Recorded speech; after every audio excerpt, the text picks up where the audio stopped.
سبحان اللہ وبحمدہ عدد خلقہ ورضا نفسہ وزنة عرشہ ومداد کلماتہ سبحان اللہ وبحمدہ سبحان اللہ العظیم اللہم صل علی محمد وعلی آل محمد کما صلیت علی ابراہیم وعلی آل ابراہیم انک حمید مجید اللہم بارک علی محمد وعلی آل محمد کما بارکت علی ابراہیم وعلی آل ابراہیم انک حمید مجید رب اشرح لی صدری ویسر لی امری واحلل عقدۃ من لسانی یفقہوا قولی ربنا هب لنا من ازواجنا وذريتنا قرة اعین واجعلنا للمتقین اماما اللہم اعنا علی ذکرک وشکرک وحسن عبادتک آمین یا رب العالمین۔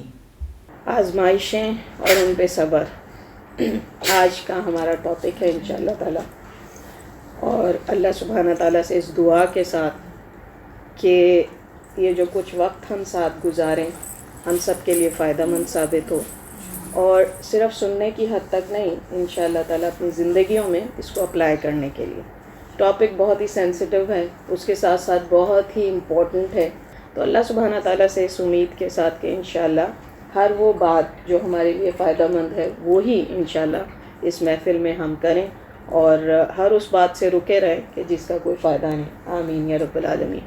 اور تمام غلطیاں ظاہر سی بات ہے میری طرف سے ہیں، اور تمام حق بات اللہ سبحانہ تعالیٰ کی طرف سے انشاءاللہ۔ میں نے ٹاپک رکھا ہے آزمائشوں پر صبر جنت کی بشارت۔ حقیقت یہ ہے کہ یہ جو آزمائشیں ہیں، یہ ٹرائلز ٹریبولیشنز، جو ساری مصیبتیں ہماری زندگی میں آتی ہیں، اس کے بارے میں سب سے پہلے تو ہم یہ دیکھتے ہیں کہ کیا یہ صرف مسلمانوں کے لیے یونیک ہیں؟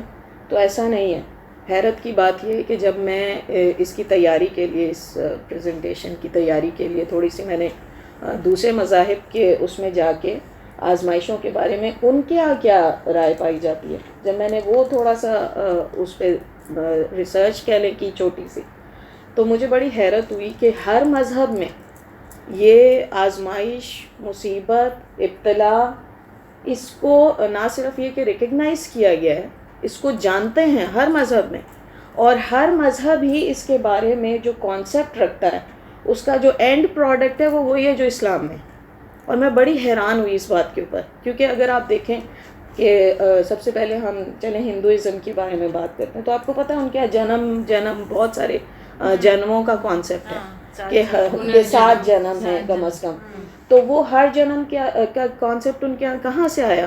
وہ اسی بات سے آیا کہ جو یہ آزمائشیں انسان کے اوپر آتی ہیں وہ اس لیے آتی ہیں تاکہ آخر میں اس کو آخری جنم میں وہ اس حد تک پاک ہو چکا ہوتا ہے کہ وہ جنت میں جا سکتا ہے۔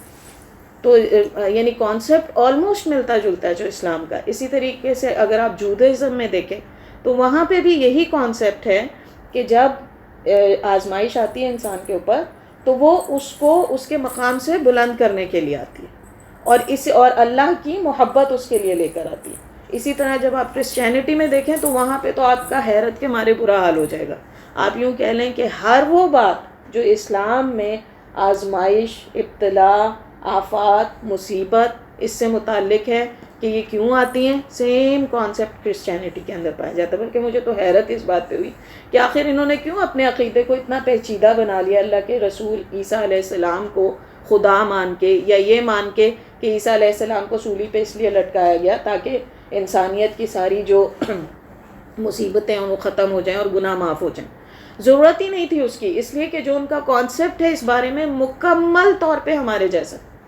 تو عیسائیت ہو یا کوئی بھی آپ مذہب لے لیں، ایک صرف جو ایتھیزم ہے اس کے اندر، بلکہ جو آپ کا بدھزم ہے ان کے یہاں بھی یہی کانسیپٹ ہے کہ یہ جو انسان ہے اس کو بنایا ہی اس لیے گیا ہے کہ اس کو ٹیسٹ کیا جائے، اور اس کو ٹیسٹ کیا جاتا ہے مختلف قسم کی مصیبتیں اور آفتیں دے کر، اور پھر اس کے بعد جب خدا ان سے راضی ہو جاتا ہے تو پھر وہ ان کو اپنی جنتوں میں داخل کر دیتا ہے۔ یعنی ایگزیکٹلی وہی والی چیز جو اسلام کے اندر۔ تو یہ بودھزم ہو، جودھزم ہو، یا آپ کا کرسچینٹی ہو، یا آپ کا ہندوازم ہو، جو میجر ریلیجنز ہیں، ان سب کے اندر اس چیز کو ریکگنائز کیا جاتا ہے، اور اس چیز کے بارے میں جو اینڈ پروڈکٹ ہے وہ یہی ہے کہ وہ انسان ہی کے فائدے کے لیے. ایک صرف ایتھیزم ہے جو کہ چونکہ مانتے ہی نہیں اللہ سبحانہ تعالیٰ کو, اور ان کا کانسیپٹ ہی شروع اس بات سے ہوتا ہے کہ اس دنیا کے اندر صرف بدی ہی بدی ہے, برائی ہی برائی ہے, اور اچھائی جو ہے وہ انسان کی اپنی پروڈکٹ ہے. تو اس وجہ سے وہ اس چیز کو ریکگنائز بھی نہیں کرتے, اس کو مانتے بھی نہیں, الٹا اللہ سبحانہ تعالیٰ کو کہ اگر کوئی ہے تو یہ اسی کا قصور ہے, نعوذ باللہ. جو انسان جو اتنی مشکلوں میں ہوتا ہے کہ جب کوئی تکلیف آتی ہے تو کہاں چلا جاتا ہے خدا. تو یہ جہالت ہی اس وجہ سے ہے کہ اللہ کو نہ ریکگنائز کرنا. یا کرسچینٹی میں ایک اور غلط کانسیپٹ بھی ہے, وہ یہ کہ وہ کہتے ہیں اللہ صرف اور صرف ہی is only good, He has not created only good. Created bad as well. جب تک یہ کانسیپٹ نہیں آئے گا اس وقت تک ہم اس پورے کانسیپٹ کو سمجھ نہیں سکیں گے. اور اسی وجہ سے کرسچینٹی کے اندر جو یہ تھوڑی بہت ہم سے ڈفرینسز ہیں وہ انہی وجوہات کی بنا پہ ہیں, کیونکہ وہ اللہ کو صحیح طرح انہوں نے جاننے کی کوشش ہی نہیں کی. اب جب ہم کہتے ہیں کہ مسلمان اور غیر مسلم اور اس کے, تو ہم کہتے ہیں آزمائشیں آتی ہیں اس میں صبر ہونا چاہیے. تو صبر کیا ہے؟ سب سے پہلے یہ دیکھا جائے کہ صبر کیا ہے. ہم بہت تفصیل میں نہیں جائیں گے, میں نے آپ کے لیے صرف تھوڑا سا صبر کے موضوع کے اوپر ایک سلائیڈ بنائی ہے. صبر کی 3 قسمیں. صبر کیونکہ صبر کرنا ہے, جب آزمائش آئے گی, جب ابتلا آئے گی, جب مصیبت آئے گی, تو اس میں صبر کا ہمیں سکھایا گیا نا. ہم میں اور دوسرے ریلیجنس میں بس یہی ایک فرق ہے, وہ سارے صبر کی کچھ اور ڈیفینیشن بتاتے ہیں. ہمارے ہاں اسلام کے اندر جو صبر کی ڈیفینیشن ہے اس کو ہم 3 اس میں ڈیوائڈ کر سکتے ہیں. سب سے پہلی جو ہے وہ ہے تسلیم اور رضا. ہم کہتے ہیں نا رضیت باللہ ربا وبالاسلام دینا وبمحمد النبی ورسول صلی اللہ علیہ وسلم. تو وہ اس کی جو فائنسٹ وہ ہو سکتی ہے اپلیکیشن, وہ یہ ہے کہ جب انسان کے اوپر دنیاوی آفات آئے, مصیبتیں آئیں, ان کو کوئی نقصان پہنچے, انسان کو کوئی نقصان پہنچے, تو اس کا جو پہلا ری ایکشن ہونا چاہیے وہ یہ کہ یہ اللہ سبحانہ تعالیٰ کی طرف سے, اور یہ اللہ سبحانہ تعالیٰ نے مجھ پہ بھیجی اور مجھے اسے برداشت کرنا. کوئی نوحہ نہیں, کوئی منہ سے ایسے لفظ نہیں نکالنے جو اللہ کی ناراضگی کا سبب بنے. اور یہی ہے مسلمان کی فرسٹ ڈیفینیشن. ہم اپنے آپ کو مسلمان کہتے ہیں نا, تو مسلمان کون ہوتا ہے؟ جو اللہ کی رضا پہ راضی ہو جائے. تو یہ صبر کا پہلا کہنا چاہیے سٹیج ہے, یا صبر کی پہلی قسم ہے کہ جس میں جو اللہ سبحانہ تعالیٰ کی طرف سے آئے, کوئی نقصان بھی ہو, چاہے وہ کتنا ہی بڑا کیوں نہ ہو, یہاں تک کہ جان ہی کا نقصان کیوں نہ ہو, انسان اس بات کے اوپر راضی ہو جائے. ابھی اس میں وہ بات نہیں آ رہی کہ کیا کرنا چاہیے, نہیں, ابھی اس میں صرف کیا بات آ رہی ہے کہ جو فرسٹ نیوز ہے, نیوز ملے انسان کو کسی بھی نقصان کی, کسی بھی قسم کی کوئی مصیبت کی, کسی بھی قسم کی کسی فتنے کی, تو اس کا فرسٹ ری ایکشن یہ ہونا چاہیے کہ وہ راضی ہو جائے اس بات سے کہ یہ اللہ کی طرف سے. پھر اس کے بعد کی چیزیں دیکھی جائیں گی کہ ہاں جی کیا کرنا ہے اور کیا نہیں کرنا, وہ انشاءاللہ تعالیٰ ہم آگے دیکھتے ہیں. لیکن یہ ہے پہلی ٹائپ صبر کی, یہ جو کہ ہم سب کے اوپر ظاہر ہے ڈیلی بیسس کے اوپر ہمیں اس کو جو ہے ہم اس کو آبزرو کرتے ہیں, ہر ایک کے اوپر آتی. دوسری ٹائپ اس کی ہے استقامت, اور یہ ہائیسٹ لیول آف صبر ہے. اور یہ اس انسان کو ملتا ہے کہ جو اللہ کے ہر حکم کو, پہلے تو یہ کہ وہ مانے کہ ہاں مجھے اللہ کے ہر حکم کو ماننا. آپ دیکھیے کہ 5 وقت کی نماز پڑھنا کوئی آسان کام نہیں ہے, انسان کو کتنا اپنے نفس سے لڑنا پڑتا ہے. اسی لیے فجر کی نماز کے لیے اس قدر تاکید کی گئی کیونکہ وہ سب سے مشکل ہوتی ہے نماز پڑھنے. اور اس کے لیے آپ دیکھیں, سردیاں ہیں تو اپنا بستر چھوڑنا ہے, اپنا آرام چھوڑنا ہے, ٹھنڈے پانی سے جا کے آپ نے وضو کرنا ہے.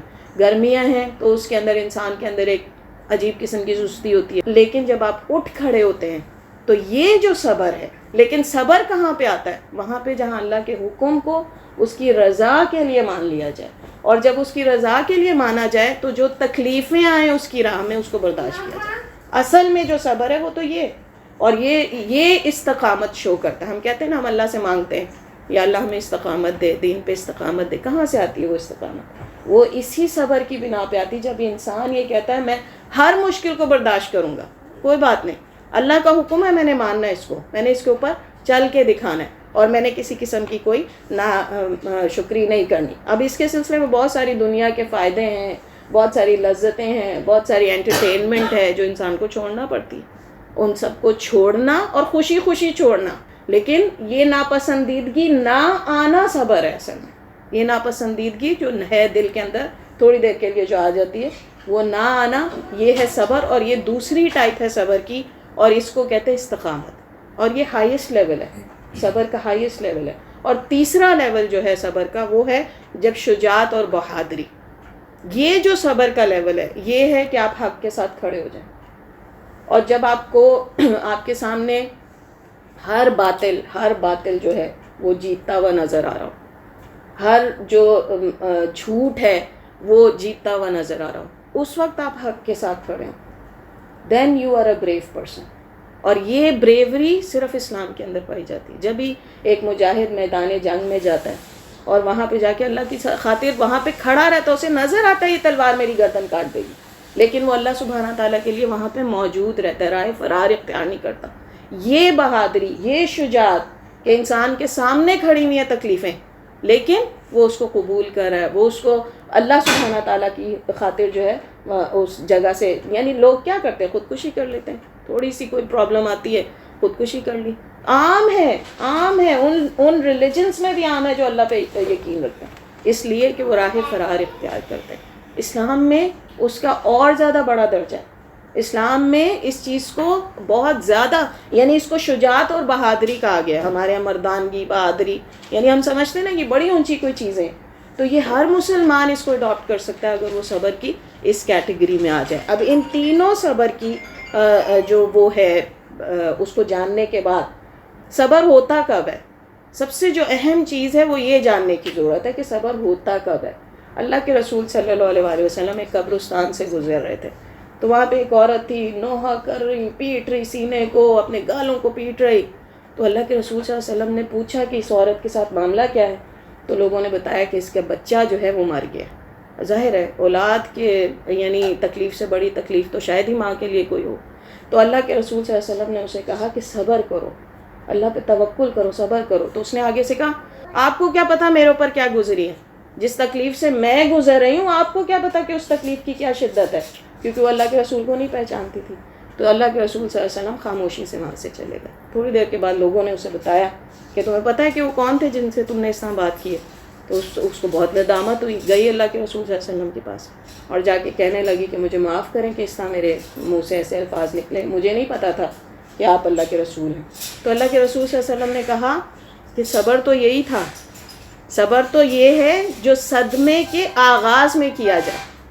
صبر بعد میں تو صبر آ ہی جاتا ہے انسان کو. بہت سارے ہم میں سے یہی کرتے ہیں نا، پہلے شروع جیسے ہی خبر ملی فوراً ہی صدمے سے بے حال ہو جاتے ہیں، ایسے الفاظ منہ سے نکلنا شروع ہو جاتے ہیں. لوگ کہتے ہیں اللہ کو ہم ہی ملے تھے، اللہ سبحانہ تعالیٰ نے ہمارے اوپر کیوں یہ آزمائش ڈالی؟ آزمائش پہ آزمائش ہی آتی جا رہی ہے. تو یہ کہنے کے بعد اس کے بعد جب آپ نے دیکھا کہ اب آپ کے ہاتھ میں کچھ ہے ہی نہیں، ہم کچھ کر ہی نہیں سکتے، پھر تو صبر آنا ہی ہوتا ہے انسان کو.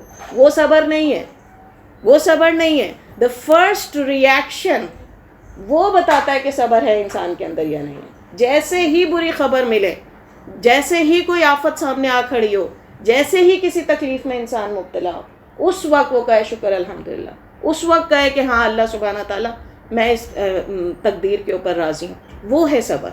ورنہ بعد میں صبر کا آ جانا جو کہ اس عورت نے جا کے اس کا اظہار کیا تو وہ تو صبر نہیں تھا، اور اللہ کے رسول صلی اللہ علیہ وسلم نے اس کو بیان بھی کر دیا.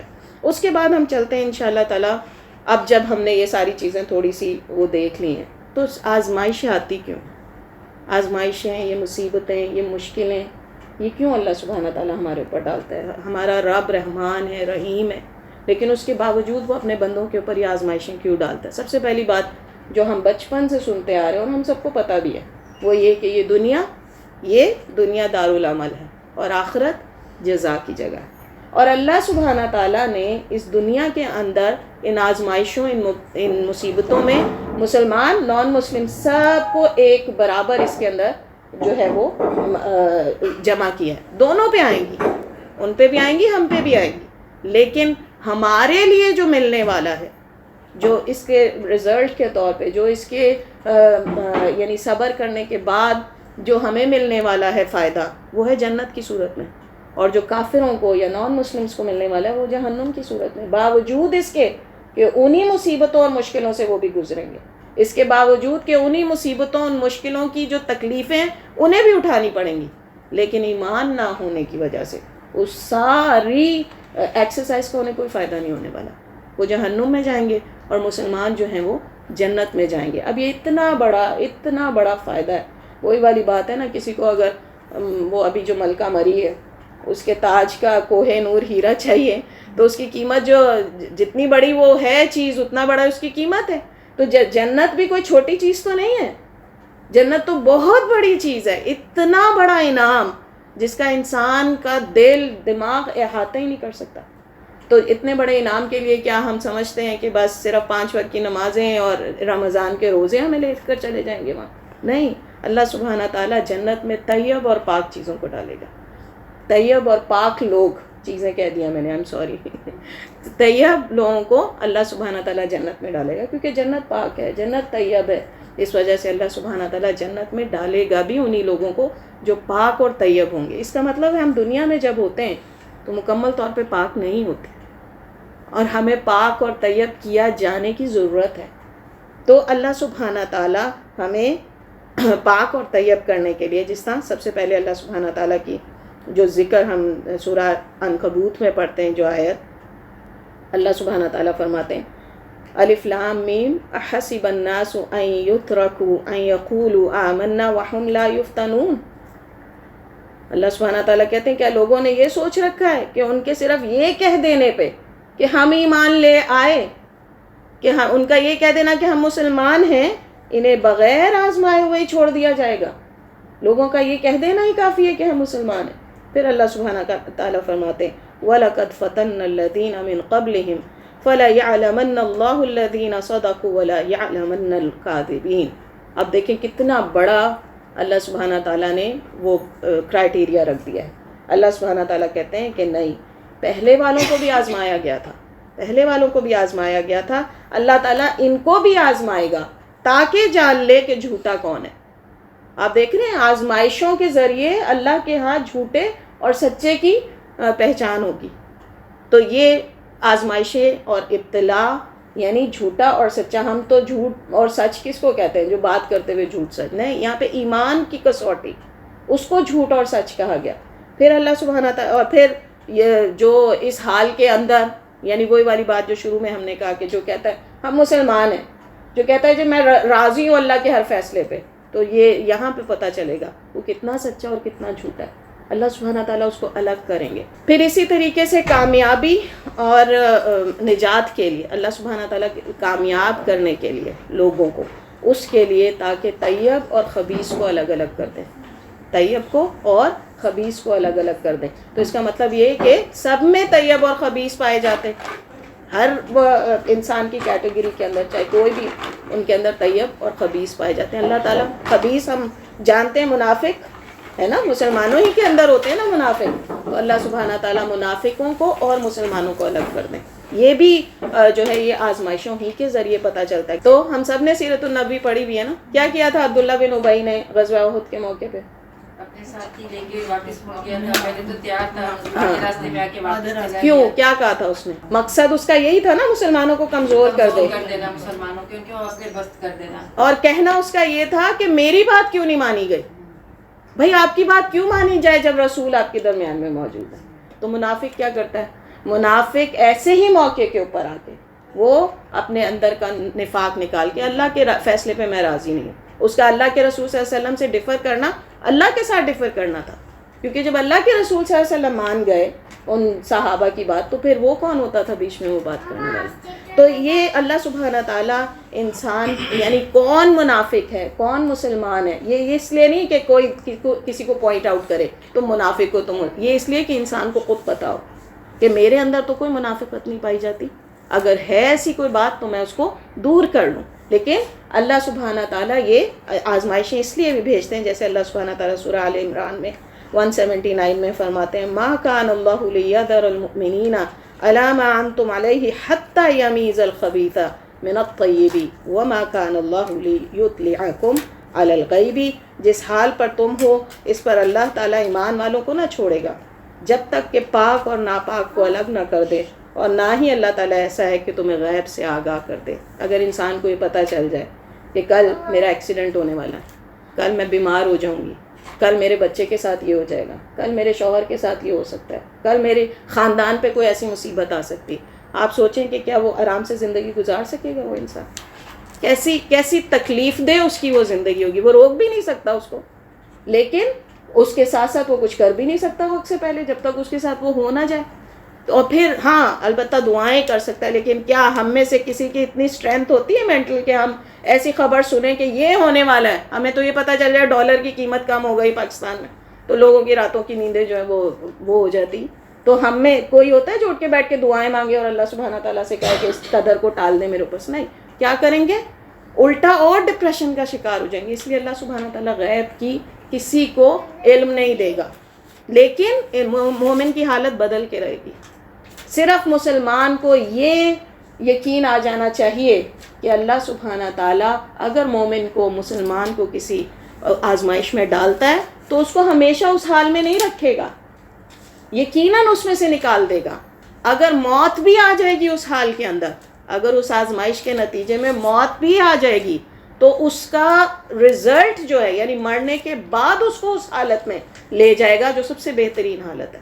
جب اللہ کے رسول صلی اللہ علیہ وسلم کا انتقال ہوا تو حضرت فاطمہ نے اونچا یہ بات بولا، اے جبریل ہم تمہیں خبر دیتے ہیں کہ اللہ کے رسول صلی اللہ علیہ وسلم کا انتقال ہو گیا. جب صحابہ دفنا کے آئے تو کہا تمہاری ہمت کیسے ہوئی کہ اللہ کے رسول صلی اللہ علیہ وسلم کو مٹی کے اس میں ڈال دو؟ یعنی وہ اپنے اس کا اظہار کر رہی تھی، اپنی تکلیف کا اظہار کر رہی تھی نا. تو انہوں نے کہا میں اس بات پہ نہیں روتی کہ اللہ کے رسول صلی اللہ علیہ وسلم ہم سے چھن گئے، میرا رونا تو اس بات پہ کہ وحی کا سلسلہ بند ہو گیا ہمارے اوپر. اسی طریقے سے ایمن رضی اللہ جو تھی، وہ بھی اسی بات پہ رو رہی تھی کہ اللہ کے رسول صلی اللہ علیہ وسلم کے جانے کے بعد وحی کا سلسلہ بند. لیکن انہوں نے کہا میں اس بات پہ راضی ہوں کہ اب وہ جہاں ہے وہ بہتر جگہ ہے. اس دنیا سے بے شک وہ رسول تھے، بے شک اللہ کے رسول صلی اللہ علیہ وسلم پہ جو آزمائشیں آئیں وہ کسی انسان پہ نہیں آ سکتی، لیکن اس کے باوجود وہ کیا کہتی ہیں؟ وہ کہتی ہیں کہ جہاں پہ وہ ہیں وہ زیادہ بہتر جگہ ہے. تو یہ اس دنیا کی آزمائشیں اگر بہت شدید بھی ہوں اور اس حال میں بھی ختم ہوں تو اینڈ رزلٹ بہت زبردست ہے اور وہ ہے جنت. پھر اللہ سبحانہ تعالیٰ اسی طریقے سے سورۃ البقرہ کے اندر اللہ سبحانہ تعالیٰ فرماتے ہیں، اور یہ بڑے سوچنے والی بات ہے کیونکہ یہی ساری اس پوری گفتگو کا یہی کراکس ہے بیسیکلی. کیا اللہ سبحانہ تعالیٰ فرماتے ہیں وَلَنَبْلُوَنَّكُمْ بِشَيْءٍ مِّنَ الْخَوْفِ وَالْجُوعِ وَنَقْصٍ مِّنَ الْأَمْوَالِ وَالْأَنفُسِ وَالثَّمَرَاتِ وَبَشِّرِ الصَّابِرِينَ. اور ہم کسی نہ کسی طرح تمہاری آزمائش ضرور کریں گے. کوئی نہیں بچا ہوا، کوئی نہیں بچے گا. کوئی ایک شخص بھی نہیں ہے جو یہ کہہ سکے کہ وہ انسان ہے، اس دنیا میں رہتا ہے اور اس پہ آزمائش نہیں آئے گی. یہ ناممکن ہے. کیسے؟ پھر اللہ نے یہ بھی بتا دیا، دشمن کے ڈر سے، بھوک پیاس سے، مال اور جان اور پھلوں کی کمی سے، اور ان پر صبر کرنے والوں کو خوشخبری دے دیجئے. یعنی جس بھی قسم کی مصیبت آئے گی صبر کرنے والے کو آخر میں، لیکن شرط کیا ہے؟ شرط پہلے بتا دی اللہ تعالیٰ نے. شرط کیا ہے؟ صبر کرنا پڑے گا. ایسے نہیں، یہ نہیں کہ آزمائشیں ابتلائیں اور وہ آئیں گی اور جو ہے چونکہ آ گئی ہیں اور اللہ سبحانہ تعالیٰ نے بھیج دی ہیں، میں مسلمان ہوں مجھے پتہ ہے کہ یہ آتی ہیں. نہیں، اس پہ صبر کرنا لازم. تو جو صبر کرے گا اس کو اللہ سبحانہ تعالیٰ کی طرف سے خوشخبری ہے. یعنی it's a confirm ticket to جنہ کہ اگر آپ نے صبر کر لیا ہے تو اللہ سبحانہ تعالیٰ جنت ضرور دے گا ایسے انسان کو. پھر صبر کی قسمیں میں آپ کے سامنے پہلے ہی بیان کر چکی ہوں. پھر اللہ سبحانہ تعالیٰ فرماتا ہے قالوا انا للہ وانا الیہ راجعون. یعنی ایسی حالت کے اندر جب مصیبت آتی ہے تو مومن کیا کہتا ہے کہ ہم اللہ ہی کی ملکیت اور اسی کی طرف لوٹنے والے ہیں. اولئک علیہم صلوات من ربہم. اللہ اکبر. اللہ کے رسول صلی اللہ علیہ وسلم پہ بھی اللہ تعالیٰ صلوات بھیجتے ہیں، اور ایسے لوگوں پہ بھی جو صبر کریں. یہ کتنا بڑا مقام ہے اگر انسان اپنے آپ کو جانے کہ اللہ کی نظر میں ہماری کیا ویلیو ہے. ویسے تو ہم کتنی حقیر سی مخلوق ہیں اللہ سبحانہ تعالیٰ کی، لیکن صبر کرنے والوں کیوں؟ کیونکہ صبر انسان کیوں کرتا ہے؟ اللہ کی خاطر کرتا ہے نا، اللہ کی رضا کے لیے. ان پر ان کے رب کی رحمتیں اور نوازشیں ہیں. وَأُولَئِكَ هُمُ الْمُهْتَدُونَ. اور یہی لوگ ہدایت یافتہ ہیں. پھر اللہ سبحانہ تعالیٰ بندوں کو آزمائش میں مبتلا کرتا ہے تاکہ صبر کرنے والوں سے محبت کرے. یعنی اللہ چاہتا ہے کہ وہ اپنے بندوں سے محبت کرے، اس وجہ سے وہ انسانوں کو آزمائش میں مبتلا کرتا ہے. اللہ سبحانہ تعالیٰ فرماتے ہیں آپ حسبتم ان تدخلوا الجنۃ ولما یعلم اللہ الذین جاہدوا منکم ویعلم الصابرین، کیا تم یہ سمجھ بیٹھے ہو کہ تم جنت میں چلے جاؤ گے حالانکہ ابھی تک اللہ تعالیٰ نے یہ ظاہر ہی نہیں کیا کہ تم میں سے جہاد کرنے والے کون ہیں اور صبر کرنے والے کون۔ پھر اللہ سبحانہ تعالیٰ مال اور اولاد کے فتنے میں ہمیں مبتلا کرتا ہے، اور ہم مال اور اولاد کا فتنہ تو ایسا continuous kind of a thing ہے نا، وہ تو چلتی ہی رہتی ساری زندگی۔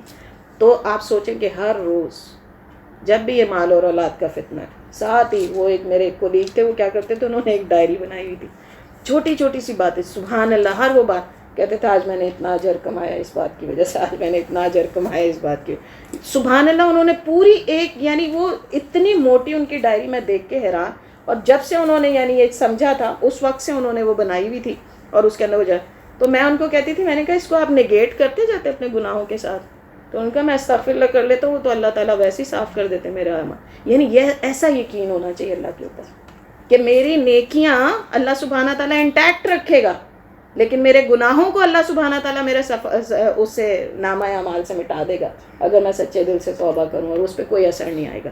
تو بہرحال اللہ سبحانہ تعالیٰ ہر روز ہمیں موقع دیتے ہیں، ہر روز ہمیں موقع دیتے ہیں اپنی درجات کو بلند کرنے کا۔ پھر اللہ سبحانہ تعالیٰ فرماتے ہیں سورہ انفال میں وَاعْلَمُوا أَنَّمَا أَمْوَالُكُمْ وَأَوْلَادُكُمْ فِتْنَةٌ وَأَنَّ اللَّهَ عِندَهُ أَجْرٌ عَظِيمٌ، یعنی کسی کے لیے بھی موقع اللہ سبحانہ تعالیٰ نے ہر ایک کے لیے رکھے ہوئے، اور تم اس بات کو جان لو کہ تمہارے مال اور تمہاری اولادیں ایک امتحان کی چیز ہیں، اور اس بات کو بھی جان لو کہ اللہ تعالیٰ کے ہاں بہت بڑا اجر ہے۔ پھر اللہ سبحانہ تعالیٰ بعض دفعہ نعمتوں کے ساتھ آزمائش میں ڈالتے ہیں۔ استدراج، آپ سارے الحمدللہ بہت اچھی طریقے سے اس لفظ کو جانتے ہیں نا، تو ایکسپلین کر دے ذرا جلدی سے، کیا ہے استدراج؟ درجہ بدرجہ، جزاک اللہ خیر، سب سے اچھی ڈیفینیشن ایک لائن میں، اللہ ڈھیل دیتے ہیں اور پھر درجہ بدرجہ جو ہے انسان کو یا جنت کے قریب لے جاتے ہیں یا جہنم کے قریب، درجہ بدرجہ۔ اور سب سے زیادہ جو ڈرنے کی بات ہے یعنی استدراج کی وہ حالت کہ نعمت پہ نعمت دیے جائیں اور انسان کو پتہ ہی نہ چلے کہ وہ جہنم کے قریب ہو رہا ہے، یہ بہت ڈرنے والی بات ہے۔ تو اللہ سبحانہ تعالیٰ نے اس کے اندر یعنی ہمیں سم ٹائمز نعمتوں کے ذریعے آزماتے رہتے ہیں اور ہمیں پتہ ہی نہیں ہوتا، حالانکہ وہ اللہ سبحانہ تعالیٰ کی طرف سے ایک آزمائش ہوتی ہے، اور یہ کون جان سکے گا کہ وہ اللہ کی آزمائش ہے؟ یہ صرف وہ شخص جان سکتا ہے کہ جو اللہ سبحانہ تعالیٰ کے ساتھ جس نے اپنا کنیکشن مضبوط رکھا ہوگا۔ پھر اللہ سبحانہ تعالیٰ فرماتے ہیں سورہ انبیاء میں کل نفس ذائقۃ الموت ونبلوکم بالشر والخیر فتنہ والینا ترجعون، ہم آزمائش کے لیے ہر ایک کو برائی اور بھلائی میں مبتلا کرتے ہیں اور تم سب ہماری طرف لوٹائے جاؤ گے۔ پھر آزمائشیں کس پہ بڑی ہوتی ہیں؟ جو سب سے زیادہ نیک لوگ ہوتے ہیں، اس کے بعد ان سے بعد والے، اس کے بعد ان سے بعد والے، یعنی اللہ سبحانہ تعالیٰ جس انسان کو سب سے زیادہ آزمائش میں مبتلا کرے گا وہ اللہ کو سب سے زیادہ محبوب ہوگا، یعنی جس کے اوپر جتنی بڑی مشکل آئے گی وہ اتنا ہی اللہ سبحانہ تعالیٰ کے محبوب لوگوں میں سے۔ تو یہ اللہ سبحانہ تعالیٰ نے، اسی لیے انبیاء جو ہیں، جس اللہ کے رسول صلی اللہ علیہ وسلم کا ارشاد ہے کہ مجھے اتنا بخار ہوتا ہے جتنا 2 لوگوں کو، یعنی بخار میں تو یعنی 50 سال کی عمر میں مجھے تو لگتا ہے بہت ہی، مجھے 103 پہ بھی بہت ہی سر درد اور سب وہ ہونا شروع ہو جاتا ہے۔ تو اب آپ سوچیں کہ اللہ کے رسول صلی اللہ علیہ وسلم کو ہم جیسوں نارمل انسان سے ڈبل بخار ہوتا تھا، کیوں؟ کیونکہ وہ اللہ کے محبوب ترین انسانوں میں سے تھے، اور اس بخار کے ذریعے اللہ سبحانہ تعالیٰ ظاہر ہے کہ ان کے مقام کو بلند فرماتے تھے۔ پھر اسی طرح ہر ایک کو آزمائشوں میں سے اس کا حصہ مل کے ہی رہنا ہے، اور جو نبیوں کی سنت پہ چلے گا وہ نبیوں کی سنت پہ چل کے اپنے مقام جو ایک انسانیت کا کمال ہو سکتا ہے وہاں تک پہنچ سکتا ہے۔ اللہ کے رسول صلی اللہ علیہ وسلم کی زندگی، کوئی ایک دن آپ مجھے بتائیں جب ہمیں ان کی زندگی میں ملتا ہو کہ انہوں نے آسانی کا دن گزارا، کوئی ایک دن، یعنی جو زندگی میں سب سے بڑے بڑے آزمائشیں ہو سکتی ہیں وہ اللہ کے رسول پہ آئیں۔ اللہ کے رسول صلی اللہ علیہ وآلہ وسلم بچپن میں ہی یتیم ہو جاتے ہیں، یعنی پیدا بھی نہیں ہوئے یتیم پیدا ہوئے۔ لوگ جو دائیاں لے جانا نہیں چاہتی کہ دے گا کون ان کے پیسے اگر ہم ان کو جا کے پال دیں۔ اس کے بعد جو دادا تھے ان کا انتقال ہو گیا، چچا تھے ان کا انتقال ہو گیا، اس بیوی کا انتقال ہو گیا جو ان کے ساتھ وہ کرنے والی تھی۔ طائف جاتے ہیں تو کوئی بجائے اس کے کہ اچھا رسپانس دے اتنا ہی انسلٹ کی جاتی ہے ان کی وہاں پہ. اور یہاں تک کہ وہ منت کرتے ہیں ان کی کہ دیکھو تم نہیں قبول کرتے کسی کو بتانا بھی مت, اور وہ الٹا پیچھے اوباش بدماش لگا دیتے ہیں. ساری اولاد زندگی میں انتقال کر جاتی ہے. یعنی کون سی ایسی تکلیف ہے جو اللہ کے رسول صلی اللہ علیہ وسلم نے نہ برداشت کی. شیب ابی طالب کے اندر کیسا وقت گزارا, اپنی آنکھوں کے سامنے بچوں کو جو ہے وہ جڑیں کھاتے ہوئے دیکھا, درخت کی پتے کھاتے ہوئے دیکھا. یہ اللہ کے رسول صلی اللہ علیہ وسلم نے اپنی آنکھوں سے نہیں دیکھا. اللہ کے رسول صلی اللہ علیہ وسلم نے کون سی ایسی تکلیف تھی, لیکن آخر میں جب ان کے بیٹے کا انتقال ہوتا ہے مشرکین مکہ کہتے ہیں کہ یہ تو جڑ کٹا ہو گیا. اللہ سبحانہ تعالیٰ کس طرح ان کو ایک دنیا میں اتنی بڑی خوشخبری, نہ آتا ہی نہ کل کا ہم نے کس لیے, یہ تمہیں یہ کہتے ہیں اجر تو میں نے دینا ہے, اجر تو تمہارے رب نے تمہیں دینا ہے محمد صلی اللہ علیہ وسلم. اجر تو ہر شخص کو اجر تو اس کے صبر کا تمہارے رب نے دینا ہے. تم ان لوگوں کی باتوں میں کیوں آتے؟ لوگ تو ظاہر سی بات ہے تکلیفوں کو بڑا ہی کرتے ہیں ہمیشہ, اگر لوگوں کے سامنے بیان کی جائے تو. اللہ سبحانہ تعالیٰ تو جو انسان صبر کر لے گا. پھر حضرت یوسف کی سٹوری اللہ نے کہا سب سے کامل سب سے خوبصورت قصہ قرآن میں اللہ سبحانہ تعالیٰ نے کوئی, یعنی حضرت یوسف علیہ السلام اگر کنویں میں نہ پھینکے جاتے, کتنے چھوٹے سے بچے تھے, کنویں سے نکالے نہ جاتے, غلام نہ بنائے جاتے, اس کے جو عزیز مصر ہے اس کے گھر پہ نہ جاتے, بیوی جو ہے ان کے ساتھ برا معاملہ نہ کرتی, تو کیا وہ کل کو جیل میں جاتے؟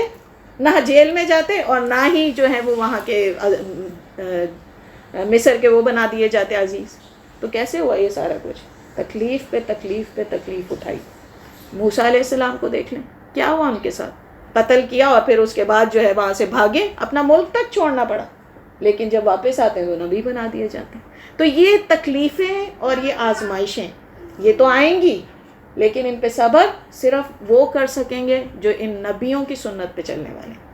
اور پھر حضرت یعقوب اور کون سی یعنی وہ ہیں مثالیں ہم دیکھیں تو اللہ سبحانہ تعالیٰ بار بار, میں نے وہ ساری آیتیں آپ کے لیے جمع کی تھیں کہ جس میں اللہ سبحانہ تعالیٰ نے یہ بتایا ہمیں کہ کیوں وہ ہمارے لیے آزمائشوں کو بھیجتا ہے. پھر سورہ شورا میں اللہ سبحانہ تعالیٰ فرماتے ہیں وجہ کیا ہو سکتی ہے, وَمَا أَصَابَكُم مِّن مُّصِيبَةٍ فَبِمَا كَسَبَتْ أَيْدِيكُمْ وَيَعْفُو عَن كَثِيرٍ. تمہیں جو بھی مصیبتیں آتی ہیں وہ تمہارے اپنے ہاتھوں کے کرتوت کا بدلہ ہے, اور وہ تو سب باتوں سے درگزر, وہ تو کچھ باتوں سے درگزر بھی فرما دیتا ہے. یعنی جو کچھ اس وقت انسان کے اوپر آزمائش آ رہی ہے دنیا میں وہ تو بہت کم ہے, جتنا ایک انسان ڈیزرو کرتا تھا اس سے بہت کم ہے جو اللہ سبحانہ تعالیٰ اس کے اوپر بھیجتے ہیں. ورنہ جیسے ہمارے گناہ ہیں, ہم میں سے کوئی ایک بھی ہے جو یہ کہہ کے کھڑا ہو جائے کہ نہیں میرے گناہ بہت کم ہے میں تو بخشا ہی جاؤں گا, ہم میں سے کوئی ایک بھی یہ دعویٰ کر سکتا ہے؟ ہم تو ڈیلی پتہ نہیں کتنے گناہ ہیں جن کو گناہ بھی نہیں سمجھتے اور کرتے ہیں. اللہ سبحانہ تعالیٰ تو بہت ساری چیزوں کو درگزر فرما دیتے ہیں. پھر اس کے بعد چند ہی چیزیں ہیں جس کو جب اللہ تعالیٰ دیکھتے ہیں کہ یہ بندہ میرے سے آہستہ آہستہ دور ہو رہا ہے, پھر اللہ سبحانہ تعالیٰ کسی نہ کسی آزمائش کو ہمارے اوپر بھیج دیتے ہیں. لیکن جس طرح کہ حدیث سے پتہ چلتا ہے کہ جو بھی نعمتیں اللہ کی آئیں وہ اللہ کے احسان کی وجہ سے, اور جو بھی مصیبت آئے وہ اے انسان تمہارے اپنی وجہ سے. تو مصیبتیں ہمارے اپنے ہاتھوں کی لائی ہوتی ہیں, ہماری غلط سوچیں, ہماری غلط فیصلے, ہمارے گناہ وہ ہوتے ہیں جن کی وجہ سے ہمارے, لیکن آتے ایک پیکج کی صورت میں, یہ بھی آتے ایک پیکج کی صورت میں, کیونکہ اس کے بعد اللہ سبحانہ تعالیٰ اس سے ہمیں پیوریفائی کر دیتے ہیں, ہمیں طیب کر دیتے ہیں, ہمیں پاک کر دیتے ہیں, اپنے قریب بلا لیتے ہیں. پھر اسی طریقے سے اللہ سبحانہ تعالیٰ سورہ توبہ میں فرماتے ہیں اولا يرون انهم يفتنون في كل عام مرة او مرتين ثم لا يتوبون ولا هم يذكرون. اور کیا ان کو یہ دکھائی نہیں دیتا کہ یہ لوگ ہر سال ایک یا دو بار کسی نہ کسی آفت میں پھنستے رہتے ہیں, پھر بھی نہ توبہ کرتے ہیں اور نہ ہی نصیحت قبول کرتے ہیں. تو یہ کن کا معاملہ ہوگا؟ یہ ان کا معاملہ ہوگا کہ جن کے اوپر اللہ سبحانہ تعالیٰ آزمائش بھیجیں گے اور یہ کھل کے اپنے کفر کو ظاہر کر دیں. تو یہ یعنی اس حال کے اندر اللہ سبحانہ تعالیٰ ان کو چھانٹ دیں گے. تو پھر عام انسانیت بھی جان لے گی کون جو ہے اللہ کے راستے پہ اور کون اللہ کے راستے پہ نہیں. پھر اللہ سبحانہ تعالیٰ فرماتے ہیں وَلَنُذِيقَنَّهُم مِّنَ الْعَذَابِ الْأَدْنَىٰ دُونَ الْعَذَابِ الْأَكْبَرِ لَعَلَّهُمْ يَرْجِعُونَ. اور یقیناً ہم انہیں قریب کے اور چھوٹے عذاب کے مزے چکھائیں گے تاکہ وہ لوٹ آئیں. پھر اللہ کے رسول صلی اللہ علیہ وسلم کہتے ہیں مسلمان کا معاملہ خیر ہی خیر ہے ہر حال کے اندر. اس کو تکلیف پہنچتی ہے تو وہ کیا کرتا ہے؟ اللہ سبحانہ تعالیٰ کے لیے صبر کرتا ہے، اور اس کے صبر کے بدلے اللہ سبحانہ تعالیٰ اس سے راضی ہو جاتے ہیں. اور اگر اس کو کوئی نعمت ملتی ہے تو وہ اللہ کا شکر ادا کرتا ہے اور وہ اس کے نعمتوں میں مزید اضافے کا سبب بنتا ہے. اب یہ ساری باتیں جو ہیں یہ کرنے کے بعد اب یہ بھی ہم نے یہ چیز دیکھی، اللہ سبحانہ تعالیٰ نے کہا کہ آفتیں جو آتی ہیں وہ انسان کے گناہوں کی وجہ سے. کیا یہی ایک وجہ ہو سکتی ہے؟ نہیں. آفتیں گناہ کی وجہ ایک وجہ گناہ بھی ہو سکتی ہے، لیکن پھر وہ بچے جنہوں نے کوئی گناہ نہیں کیا وہ کیوں آزمائے جاتے ہیں؟ آج یمن کے بچے دیکھ لیں، آج آپ فلسطین کے بچوں کو دیکھ لیں، یعنی پوری دنیا کے اندر جب بھی کوئی کلیمٹی آتی سب سے زیادہ سفر کرنے والے کون ہوتے ہیں؟ بچے ہوتے ہیں. تو کیوں اللہ تعالیٰ ان بچوں کے اوپر وہ بھیجتا ہے، کیوں آزمائش بھیجتا ہے؟ اس لیے کہ ایک ہی وجہ نہیں ہوتی ہمیشہ، گناہ ہی ہمیشہ وجہ نہیں ہوتی. حالانکہ یہ سب سے بڑی وجوہات میں سے ایک وجہ ہو سکتی ہے، لیکن اللہ سبحانہ تعالیٰ ویسے بھی جو ہیں آزماتے ہیں. اگر ایسے موقع کے اوپر کہ کسی انسان کو ایسا لگ رہا ہو کہ کیا وجہ ہو سکتی ہے، اسے نہ سمجھ آ رہی ہو، تو 2-3 چیزوں کا ٹیسٹ کیا جا سکتا ہے. نظر بد بھی ہو سکتی ہے، کیونکہ یہ ایک ایسی چیز ہے کہ اللہ کے رسول صلی اللہ علیہ وسلم نے کہا کہ حسد کی یہ نگاہ نظر کی یہ نظر بد جو ہے وہ کسی کی جان بھی لے سکتی. تو یہ یعنی یہ اتنی بری چیز ہو سکتی ہے. اگر کسی کو شک ہو کہ مجھے نظر لگ گئی تو کیا کرنا چاہیے؟ جو اللہ کے رسول نے اپنی کو دعائیں سکھائی وہ کرنی چاہیے، روزانہ کل کا اگر نظر لگے جس کی نظر لگی بالکل صحیح. اگر جس پہ شک ہو نا، لیکن آج کل تو مطلب کسی کو کہیں بھی نہیں شک ظاہر بھی نہیں کر سکتے. ہاں اگر شک ظاہر کو سمجھ نہیں رہا. ہاں یہ ہو سکتا ہے ایسے مشکل لوگوں سے آپ کا واسطہ پڑ جائے کہ آپ کو یہ بھی پتہ ہے کہ وہ اس چیز کا برا منا لے گا، تو پھر اس کا طریقہ یہ ہو سکتا ہے کہ اسے کسی بہانے سے وضو کرا لیا جائے. آپ مجھے وضو کر کے دکھا دیں کیسے کرتے ہیں. لیکن پانی کیسے؟ اس پانی کو کلیکٹ کر لینا ایک برتن میں، ان کو کہیں کہ اچھا چلو آج تو مجھے ڈرائنگ روم میں بچوں کے سامنے ذرا وضو کر کے دکھا دو. مجھے نہیں پتا، مجھے لگتا ہے کہ کہیں پہ میں غلطی کر رہی ہوں تھوڑی سی، ہے نا، اور اس سے وضو کروا لیا جائے. اور جو ہے اس سے جس کے اوپر نظر لگنے کا خدشہ ہے اس کو نہلا دیا جائے. اب کوئی سچویشن ایسی پیش نہیں آ پا رہی، نہ کوئی موقع مل پا رہا ہے، تو پھر اس کو بتا دیا جائے کہ دیکھیں یہ اسلام کی تعلیمات ہیں. اور الحمدللہ میں ماں ہونے کے ناطے اپنے بچوں کو 1000 دفعہ نظر لگا چکی ہوں، اور ماشاءاللہ سے خود میری جو فلانے اور فلانے ہماری اپنی بھی، یعنی آپ پہلے ان کے سامنے یہ بات پیش کر سکتے ہیں کہ نظر بد کا لگنا کوئی گناہ یا کوئی بری بات نہیں، لیکن یہ حق ہے، یہ سچ ہے، اور یہ کسی کے لیے اگر تکلیف کا سبب بن رہی ہے تو آپ اس کو دور کرنے کی وجہ بھی بن جائیں. اور اگر یہ بھی نہیں ہو سکتا، یہ بھی مشکل لگتا ہے، تو پھر ظاہر ہے ایک ہی راستہ ہے کہ اللہ سبحانہ تعالیٰ سے انسان پھر دعا مانگے اور اپنے اوپر جس طرح معوذتین اور یہ ساری چیزیں اس کا دم کرتا رہے. دم کرنا تو آپ کو پتہ ہی نا کس طرح پانی کے اوپر وہ کر کے اپنے اوپر چھینکتے ہیں گھر کے اوپر. اور اس کے علاوہ جادو بھی ہو سکتا ہے. اگر تو کسی گھر کے اندر سورہ بقرہ کو پڑھا جاتا ہے مسلسل، اس کا اہتمام کیا جاتا ہے، صبح شام کے اذکار کیے جاتے ہیں، تو پھر تو اس کی پاسبلٹی نہیں. کیونکہ سب سے بڑی جو لوگوں کی پرابلم ہے نا آج کل، ہر چیز جادو پہ لگا دیتے ہیں. یہ ہوا جادو کر دیا ہوگا کسی نے، اچھا جی ساس بہو کے آپس میں نہیں بنے، جادو کیا ہوگا کسی نے. شوہر اور بیوی کے بیچ میں ہلکا سا جھگڑا ہو گیا، کسی کا جادو ہو گیا.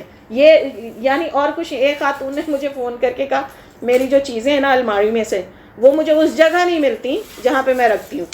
تو میں نے کہا تم ایک کام کیا کرو، جب رکھا کرو نا چیز ایک پیپر پہ لکھ لیا کرو، کیونکہ بھول جاتی تھی رکھ کے. مجھے لگتا ہے مجھ پہ جادو ہو گیا. تو اب یہ جادو ایسے ہی نہیں ہو جاتا، بات بات کے اوپر جادو ہو گیا. تو اس وجہ سے ہر چیز جادو نہیں ہوتی، اس کو بھی سمجھنا ضروری ہے. دوسرا، اگر آپ صبح شام کے اذکار اور سورہ بقرہ کا اہتمام کرتے ہیں تو انشاءاللہ جادو نہیں. پھر انشاءاللہ تعالیٰ اس چیز کی کنفرمیشن، کیونکہ سورہ بقرہ کے لیے ہاں بات یہ ہے کہ دل کے اندر اس چیز کا پورا اعتقاد ہو کہ ہاں سورہ بقرہ جس گھر میں پڑھی جائے وہاں پہ جن نہیں آ سکتے. تو پھر انشاءاللہ تعالیٰ سورہ بقرہ پوری. ہاں یعنی آپ کوشش کر لیں 5 وقت کی نمازوں کے ساتھ 2 دن لگا لیں، 3 دن لگا لیں، لیکن پوری سورہ بقرہ ایک ساتھ ختم کریں. اگر کوئی کسی کو ماشاءاللہ اس کی سپیڈ اچھی ہے، سم ٹائمز تو یاد بھی ہو جاتی ہے پڑھتے پڑھتے نا، تو پھر یہ کر لیجئے کہ 5 وقت کی نمازوں کے ساتھ 20-20 منٹ قرآن پڑھ لیں، انشاءاللہ تعالیٰ ختم ہو جاتی سورہ بقرہ.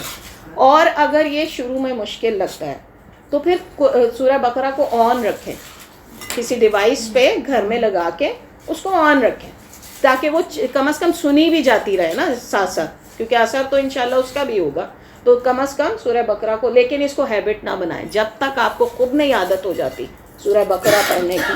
یہاں تک کہ عورتوں کی ایک اور غلطی بھی ہوتی ہے، وہ کیا کرتی، پیریڈ ہوتے ہیں چھوڑ دیتی ہیں، شروع کی ہے سورہ بقرہ بیچ میں آدھی پڑھی چھوڑ دی. نہیں، ایسا نہ کریں، پڑھ سکتے ہیں ہم قرآن پڑھ سکتے ہیں پیریڈ کی صورت کے اندر، تو اپنی ڈیوائس پہ پڑھ لیں، مت آپ مصحف کو گھر میں لیں، لیکن اس کو چھوڑیں مت، کیونکہ سورہ بقرہ اتنی بڑی حفاظت ہے انسان کے لیے ہر چیز سے، اور اس میں نظر بد بھی آ جاتی ہے، اس میں بیماریاں، اس میں ہر چیز آ جاتی ہے. تو یہ ضرور کریں اور اس کو روکے نہ، چاہے کوئی بھی ہاں جی وجہ ہو جائے. میں بھی کیا ہم بھی ایکسپلین کرتے ہیں، ہم جب ہمیں وہ خاص دن ہوتے ہیں ایام پیریڈس کے تو ہم قرآن پکڑ سکتے ہیں. اب اکثر خواتین کہتی ہیں میں قرآن نہیں پکڑوں گی، مجھے پیریڈس ہیں، میں پڑھ نہیں سکتی. تھوڑا سا اس پہ بھی روشنی ہے. دیکھیں قرآن پڑھنے پہ کوئی حرج نہیں ہے، قرآن پڑھا جا سکتا ہے. اس لیے کہ فار ایگزامپل ایک وہ مجھے شیخ کا نام بھول گیا، ابن باز تھے یا ابن عثیمین تھے، تو وہ ریڈیو پہ جواب دے رہے تھے نا، تو ایک شخص نے کہا کہ میرے بیگ کے اندر قرآن ہوتا ہے اور میں اس کو باہر چھوڑ کے نہیں جا سکتا جب مجھے ٹوائلٹ جانا ہو، تو اگر میں اس کو باہر چھوڑ کے جاؤں تو کوئی میرا بیگ لے جائے گا، تو میں کیا کروں؟ تو انہوں نے کہا لے جائیں، ساتھ بیگ کے اندر ہے نا قرآن، لے جائیں ساتھ. تو انہوں نے کہا کہ شیخ میں بیت الخلاء میں لے جاؤں، اپنا بیگ ساتھ لے جاؤں جس میں قرآن ہے وہ بیت الخلاء میں لے جاؤں. تو انہوں نے کہا تمہیں قرآن کا کچھ حصہ یاد ہے؟ اس نے کہا ہاں مجھے پورا جو ہے اتنے سپارے یاد ہیں. تو انہوں نے کہا تو پھر کیا تم اپنے دل سے نکال کے رکھ کے جاتے ہو باہر، ساتھ ہی لے جاتے ہو نا؟ تو اس کا مطلب یہ ہے کہ جو قرآن ہے وہ دراصل دل اور اس میں ہوتا ہے آپ کے، اس کے لیے قرآن کی، ہاں آپ مصحف اٹھا کے سیدھا اسی طرح نیکڈ لے کر چلے جائیں واش روم میں، اس کی اجازت نہیں ہے. وہ بھی ان کو انہوں نے صرف اس لیے اجازت دی کیونکہ ان کو خطرہ تھا کہ وہ باہر چوری ہو جائے گا، لیکن ویسے یہ اجازت نہیں ہے. یہ مت آپ میری بات سے سمجھیں کہ اگر کوئی انسان جیسا آپ لوگ جاتے ہیں تو جناب ہم جا رہے ہیں تو ہم نے بیگ رکھا ہوا ہے ساتھ ہی ٹوائلٹ لے جائیں، نہیں، آپ کے لیے تو ایسا کوئی خدشہ نہیں ہے نا، ان کے لیے یہ خدشہ تھا. تو قرآن کو پڑھنا پیریڈ میں یا نفاس کی حالت میں اس میں کوئی قباحت نہیں ہے. قرآن پڑھ، صرف ایک جنبی کو اجازت نہیں ہے، جو یعنی میاں بیوی کے تعلق کے بعد جو وہ حالت ہوتی ہے اس کے اندر آپ کو اجازت نہیں ہے قرآن پڑھنے کی، وہ کسی حال میں نہیں پڑھا جا سکتا، صرف ایک وہ حالت ہے. باقی اس کے علاوہ انسان کی کوئی ایسی حالت نہیں جس میں وہ قرآن نہ پڑھ سکتا. اور پھر قرآن سے دوری جو ہے یہی تو سبب ہے ہم عورتوں کا دین سے دوری کا. اور یہ پیریڈ کے اندر اس چیز کو اپنے اوپر ریسٹرکٹ کر لینا. ہاں کس طرح پڑھا جائے؟ ڈیوائس تو ہے ہی پردہ نا، اس کو آپ انگلی لگا کے بھی پڑھ سکتے ہیں، اس میں کوئی حرج نہیں ہے. اسی طریقے سے موبائل ہیں، آپ کے آئی پیڈس وغیرہ ہیں، اس کو یوز کریں. ہاں کس چیز کو انگلی نہیں لگائی جا سکتی؟ مصحف کے اندر جو قرآن ہے، جو اللہ کے ورڈز ہیں، ان کو نہیں انگلی لگائی جا سکتی. وہ بھی اگر آپ نے دستانہ پہنا ہوا ہے تو وہ بھی آپ ٹچ کر سکتے ہیں اس حال میں. یعنی اگر آپ کے ہاتھ کورڈ ہے، یا سم ٹائمز ہوتا ہے میرے پاس نہیں، میں گلوز ہوتے ہیں تو میں کیا کرتی ہوں اوپر ٹیشو رکھ لیتی ہوں اور ٹیشو کے اوپر سے اس کو وہ پین سے کر لیں، پینسل سے کر لیں. لیکن اس چیز کو اپنے لیے ایک وجہ نہ بنائے قرآن سے دوری کا، کیونکہ جو پیریڈ کی حالت، اچھا اس کے اندر اذکار بھی چھوڑ دیں گی، اٹھا نہیں گیا، یہ اتنی بڑی دشمنی ہے اپنی ذات کے ساتھ. یعنی آپ کو اللہ سبحانہ تعالیٰ نے ایک حصار میں رکھا ہوا ہے اپنی حفاظت کے، اور آپ اس کو جو ہے کبھی چاہتی ہیں تو کر لیتی ہیں، نہیں چاہتی تو چھوڑ دیتی. نہیں، تو یہ پیریڈ میں تو زیادہ کلوز ہونا چاہیے اللہ سبحانہ تعالیٰ کے.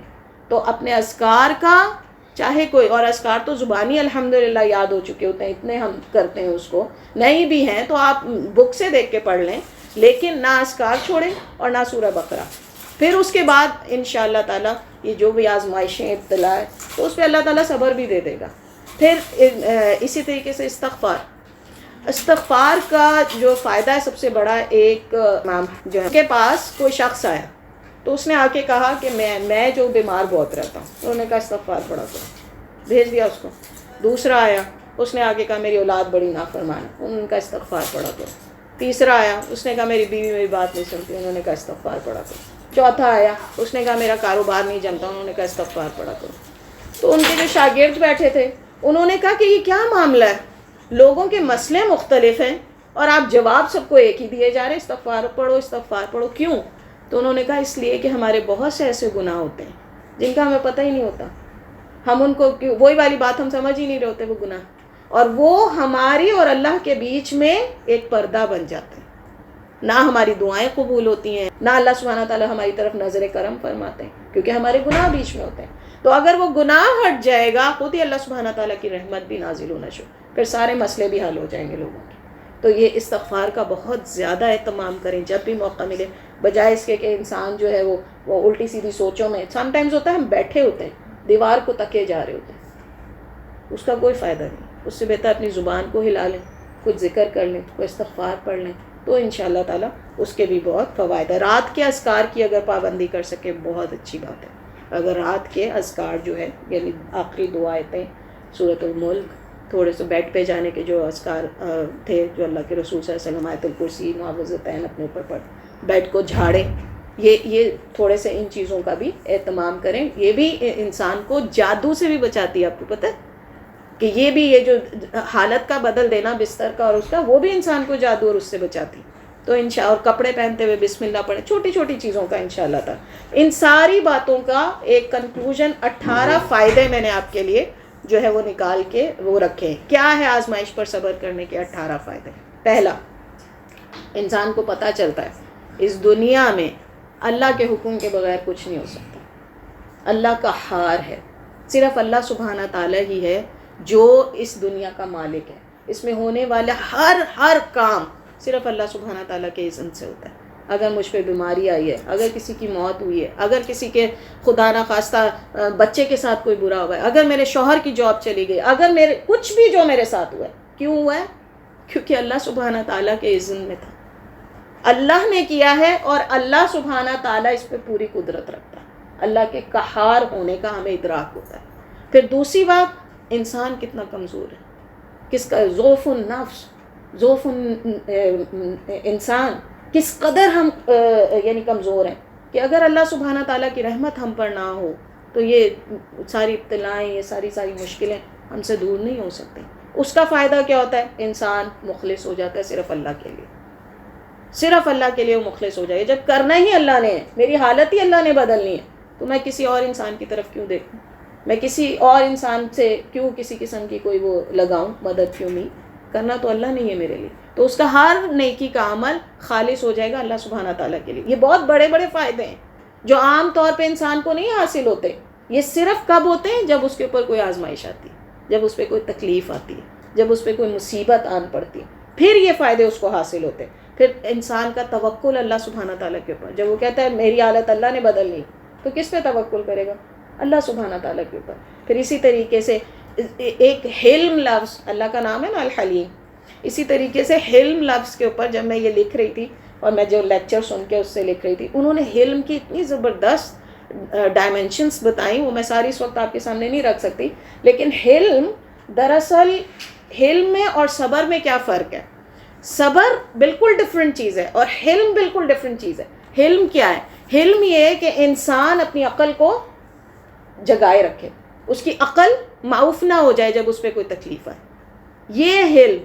اور اس حلم, اسی لیے اللہ سبحانہ تعالیٰ کا نام الحلیم ہے. وہ اپنے بندوں کو گناہ کرتے ہوئے دیکھتا ہے, شرک کرتے ہوئے دیکھتا ہے, اس کے باوجود انہیں پکڑتا نہیں فوراً. یہ حلم. تو انسان کے اندر حلم پیدا ہوتا ہے کس چیز کا؟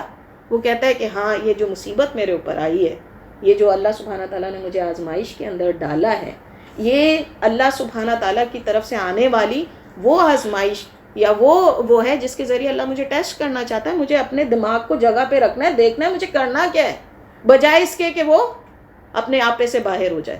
تو جو مومن ہوگا, جو مسلمان ہوگا, اس میں حلم پیدا ہو جائے گا ان آزمائشوں اور ان کی وجہ سے. اور اس کا مطلب یہ کہ اس کے اندر فلیکسیبلٹی پیدا ہوگی. جب بھی اس کے حالات اچھے ہوں یا برے ہوں, وہ یا شکر کی طرف جائے گا یا صبر کی طرف, تیسرا راستہ نہیں اختیار کرے گا. پھر اسی تقدیر سمجھے گا, تقدیر سمجھے گا. ہاں بالکل, ایگزیکٹلی. تو اس کے اندر اس کو اڈاپٹ کرنے کی اور اس کو ایکسیپٹ کرنے کی صلاحیت آئے گی. پھر عفو عن الناس, اللہ اکبر, اس کو پتہ چلا یہ تکلیف مجھے فلانے کی وجہ سے پہنچی ہے, میرے خاندان والوں کی وجہ سے پہنچی ہے، فلانے انسان کی وجہ سے پہنچی ہے، ڈاکٹر نے صحیح تشخیص نہیں کی، اچھا یہ ہو گیا وہ، یعنی جو بھی وجہ ہے، اگر کوئی دوسرا انوالو تھا اس کے اندر، تو اس کے دل میں یہ بات پیدا ہوگی کہ میں اس کو معاف کروں اللہ کی خاطر. آپ دیکھ رہے ہیں کتنے بڑے بڑے فائدے ہیں جو عام طور پہ انسانی شخصیت میں نہیں پائے جاتے. تو اس کو اللہ کی خاطر جب وہ اس انسان کو معاف کرے گا، بے شک وہ معافی مانگے یا نہ مانگے، یہی دراصل اس کی جو ہائر لیول ہے وہ یہی ہے کہ وہ خود اس کو معاف کر دے گا کہ اللہ سبحانہ تعالیٰ اس کو معاف کر دے. تو امید اس کی اللہ سے ہوگی کہ میرے بھی کل کو جو ہے گناہ معاف کر دیے جائیں گے. پھر صبر جمیل اس کے اندر پیدا ہوتا ہے، اور صبر جمیل جس کی تعریف ہم ابھی پچھلی چند سلائڈز پہلے پڑھ کے گئے، کون بتائے گا؟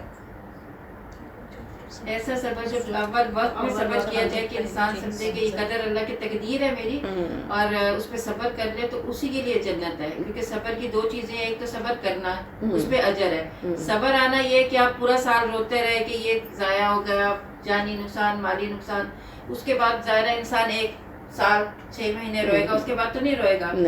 تو وہ جو صبر ہے وہ صبر نہیں ہے، وہ صبر آیا ہے کیونکہ اس سے زیادہ آپ رو نہیں سکتے، غم منا نہیں سکتے، لیکن صبر کیا آپ نے اول وقت میں، یہ صبر جمیل ہے. جو صبر جمیل کیا ہے کہ جیسے ہی خبر ملے اسی وقت اللہ کی رضا پہ راضی ہو جائے، یہ ہے صبر. جزاک اللہ خیر. جیسے اس کو کہتے ہیں صبر علی الصدمۃ الاولی. ہاں صدمۃ الاولیٰ یعنی ہاں جو فرسٹ انفارمیشن ہے، ہاں اس کے اوپر جیسے ہی آپ نے اس کا جو پہلا لائک فرسٹ ریئیکشن ہم کہہ سکتے ہیں کہ جو آپ کا پہلا ریئیکشن ہے وہ ڈٹرمن کرے گا. حدیث جو بتائی تھی وہ جو آپ نے اس عورت ہاں کا ذکر سیم بالکل ایگزیکٹلی کہ اگر اسی وقت نہیں آیا تو کوئی فائدہ نہیں. تو یہ والا صبر اللہ سبحانہ تعالیٰ پیدا کرتا ہے انسان کے اندر. اور ظاہر ہے کہ ہو سکتا ہے فرسٹ ٹائم میں نہ ہوتا ہو، لیکن نیکسٹ ٹائم جب بھی ہوگا اللہ سبحانہ تعالیٰ اگر اس نے اللہ سے مدد مانگی ہوگی تو ضرور اسے ملے گی. پھر محبت اللہ للصابری، صبر کرنے والے کے لیے اللہ جب کسی سے محبت کرنا چاہتا ہے، یہ اتنا خوبصورت پوائنٹ تھا یہ کہ میں اس کو بار بار پڑھ رہی تھی اور سنی تھی کہ جب اللہ کسی سے محبت کرنا چاہتا ہے تو اس پہ آزمائش ڈال دیتا ہے کہ یہ صبر کرے گا اور میرے اور محبوب ہو جائے گا. یہ کتنی پیاری بات ہے کہ اللہ سبحانہ تعالیٰ کو ہماری کیا ضرورت ہے، وہ تو ہمارا خالق ہے. ہم اس سے محبت کریں تو ہمارا فائدہ ہے، اگر ہم اس سے رجوع کریں تو ہمارا فائدہ. اللہ کو تو اس سے کوئی فرق نہیں پڑنے پر، لیکن وہ ہم سے محبت کرنا چاہتا ہے اور اس کے لیے ہمیں موقع دیتا ہے آزمائشوں کے ذریعے. پھر اس کے بعد جو اس کا فرح للقلوب، یعنی وہ جو کہتے ہیں نا کہ ایک اگر آپ کا جو کچھ اللہ سبحانہ تعالیٰ نے، بلکہ علماء کرام خوشی کی ڈیفینیشن یہ بتاتے ہیں کہ جو اللہ نے ہمیں دیا ہے اس پہ راضی ہو جانا. یعنی ہم تو ہیپینس کی پتہ نہیں کیا، خوشی کی کیا کیا ڈیفینیشنز اپنی زندگی میں کرتے ہیں نا، بینک بیلنس بڑھ جائے، بچے کی اچھی جگہ پہ نوکری لگ جائے، بیٹیوں کی اچھی اچھی جگہ شادیاں ہو جائیں، بڑا سا گھر ہو جائے، یہ ہو جائے وہ ہو جائے، یہ ہوتا ہے نا ہمارے ہاں تو خوشی کی یہ وہ ڈیفینیشن ہے.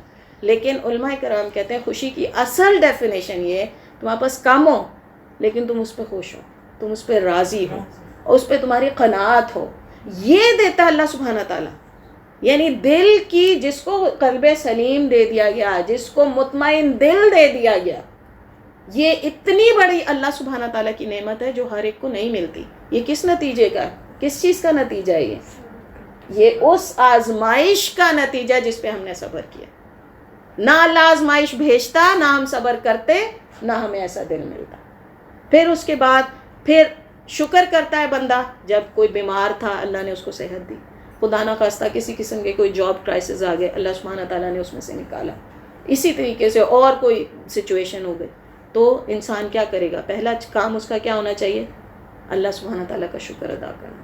یہ شکر کا موقع جب اس کو ملتا ہے، اور اللہ سبحانہ تعالیٰ نے قرآن میں کہا ہے نا، وہ آیت میں کیا کہا اللہ سبحانہ تعالیٰ نے کہ تم شکر ادا کرو تو میں زیادہ دوں گا.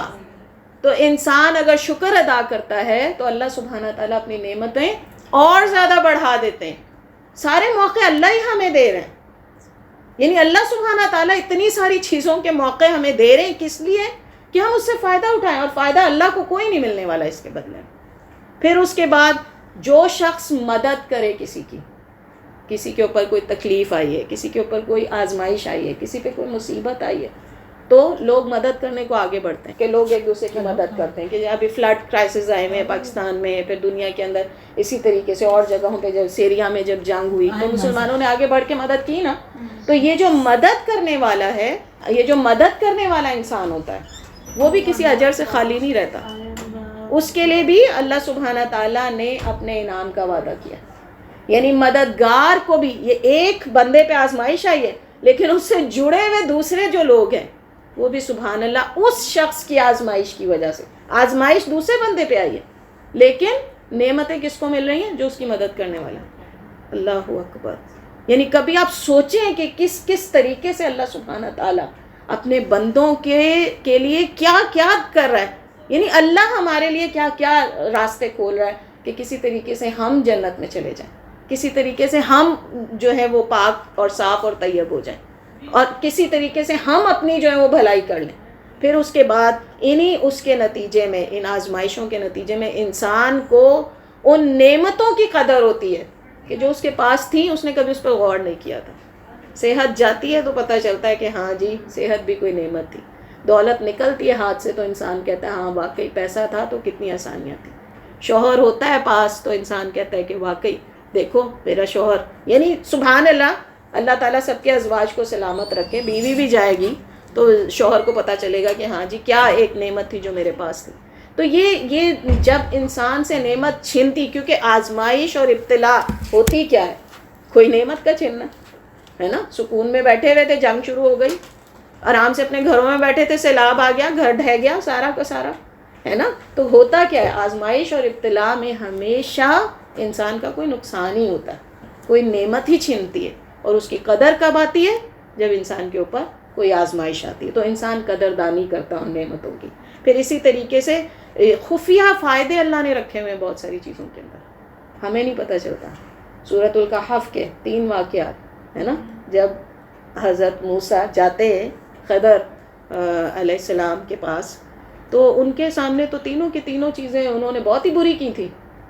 انسان ہونے کے ناطے کسی کو زیب نہیں دیتا, کسی کا بچہ قتل کر دے, کسی کو جا کے جو ہے وہ کشتی کے اندر سوراخ بنا دے, یا یہ ہے کہ جو لوگ ہمارے ساتھ اچھا نہیں کرے ہم ان کے ساتھ اتنا اچھا کر دیں کہ ان کی دیوار کھڑی کر دیں, ہے نا. تو بظاہر کیا تھا ان کے نزدیک, تو انہوں نے کہا یہ کیا آدمی ہے, یہ کیا, اس کو کیا ہو گیا, بجائے اس کے کہ جو ہے نیکی کے کام کرے, یہ مجھے بھی ساتھ لے کے اپنے گناہوں میں شریک کرتے پھر رہے, اور ہر جگہ روک رہے اپنی طرف سے, وہ برائی سے روک رہے ان کو.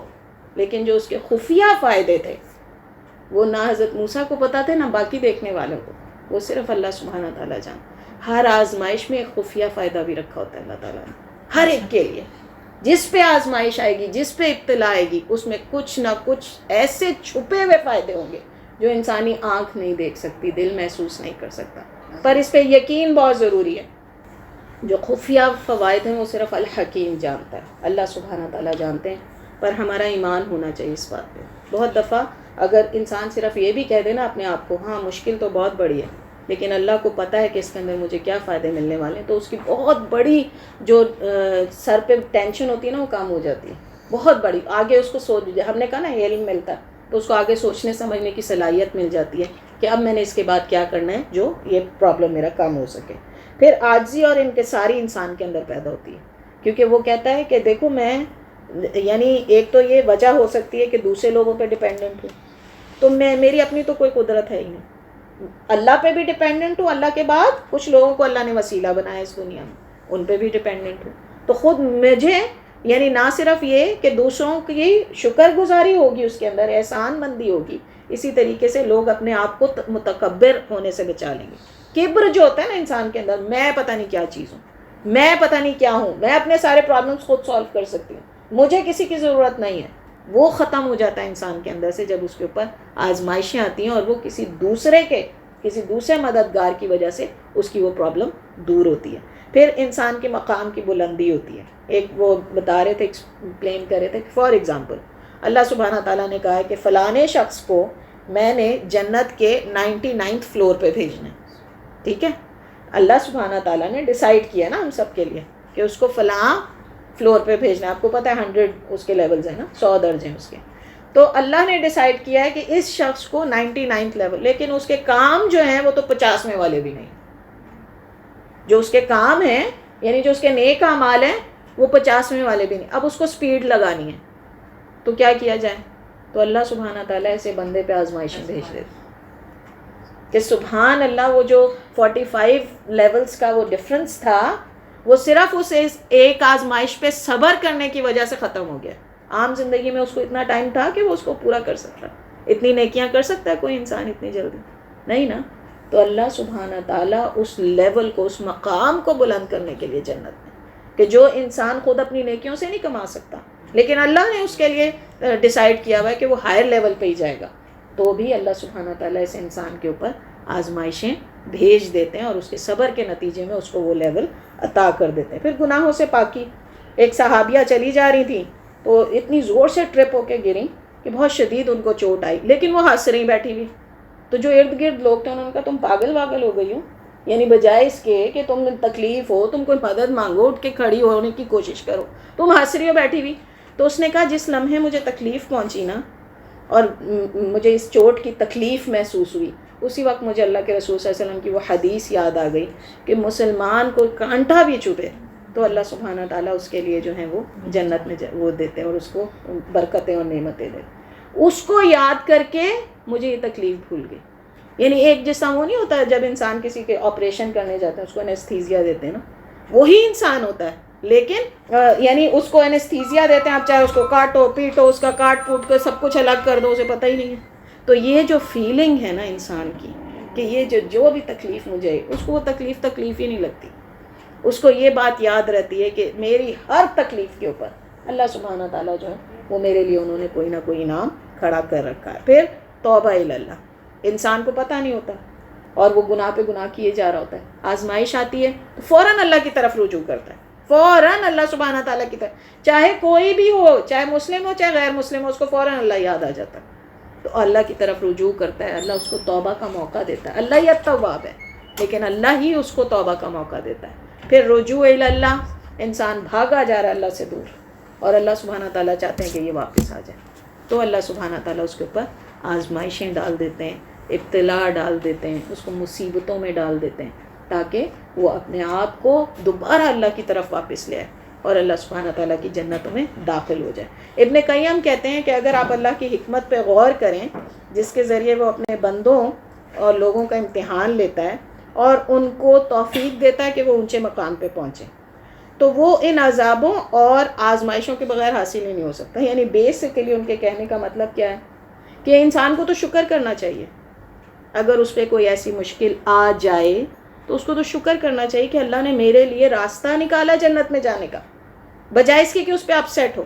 اور پھر اسی طرح وہ کہتے ہیں کہ اصل میں آزمائش, اچھا وہ بالکل اسی طریقے سے نا, ایک اتنی بڑی کلاس ہے نا, اور اس کے اندر ٹیچر کسی ایک کو اٹھا کے کھڑا کرے تو اس کا مطلب ہے وہ سب سے زیادہ اسی کے اوپر غور کرے. تو اللہ سبحانہ تعالیٰ کی مخلوق کتنی ہے, ان میں سے چند ایک کے اوپر اللہ سبحانہ تعالیٰ خاص نظر کرتے ہیں, اس کو اپنا محبوب بنانا چاہتے ہیں, اس پہ آزمائش بھیج دیتے ہیں. یہ کیا اعزاز کی بات نہیں انسان کے لیے, کتنے بڑے اعزاز کی بات ہے. پھر اسی طریقے سے وہ کہتے ہیں کہ اگر تم غور کرو کہ اللہ تعالیٰ کی کتنی عظیم نعمتیں ملی ہی اس لیے کہ آزمائش آئی تھی. بہت ساری ایسی نعمتیں ہمیں ملی ہوتی ہیں جو صرف کسی آزمائش کا نتیجہ ہوتی ہیں. اچھا اب اتنی بڑی اس کی وہ کرنے کے بعد محسوس یہ ہوتا ہے کہ انسان اگر مصیبتوں میں مبتلا ہوگا تو اتنے اسے فائدے ملیں گے اللہ کی طرف سے, تو کیا اللہ تعالیٰ سے خواہش کرنی چاہیے کہ ہمیں ملے آزمائش؟ کبھی بھی نہیں. اللہ کے رسول صلی اللہ علیہ وآلہ وسلم ایک صحابی کے پاس گئے, دیکھا اس کی حالت اتنی خراب ہے, اس سے پوچھا ہی تم نے کیا کیا اپنے ساتھ؟ تو انہوں نے کہا کہ میں نے اللہ سے کہا تھا میرے گناہوں کا مجھے اسی دنیا میں وہ دے دے, بدلہ دے دے. تو ایسی شدید حالت ان کی. تو اللہ کے رسول نے کہا تم نے اللہ سے عافیت کیوں نہیں مانگی؟ تمہیں تو اللہ سے عافیت مانگنی چاہیے تھی. ہم میں سے کون ہے جو اپنے گناہوں کا بوجھ اٹھا سکتا ہے؟ ہم میں سے کون ہے جو اس دنیا ہی کے اندر اگر اس کو گناہوں کی سزا اسے دے دی جائے تو اس کو برداشت کر سکتا ہے؟ تو تمہیں عافیت مانگنی چاہیے, ہمیشہ عافیت مانگیں اللہ سے. اللہ سبحانہ تعالیٰ سے کبھی بھی آزمائش نہیں مانگنی چاہیے. لیکن اللہ ہی کہہ کے گئے نا, اللہ ہی نے کہا ہے قرآن میں, آئے گی تو ہر ایک کے اوپر, ہاں کسی کا چھوٹی لیول کی ہوگی, کسی کی بڑی لیول کی ہوگی. تو عافیت پھر کیا ہوگی؟ اس میں سے انسان اپنے ایمان کو ضائع کیے بغیر نکل سکے. آنی تو ہے آزمائش, لیکن اس میں سے اپنے ایمان میں نقص اور کمی کے بغیر انسان کامیاب ہو کے نکل جائے، یہ دراصل وہ عافیت ہوگی جو انسان کو حاصل ہوگی.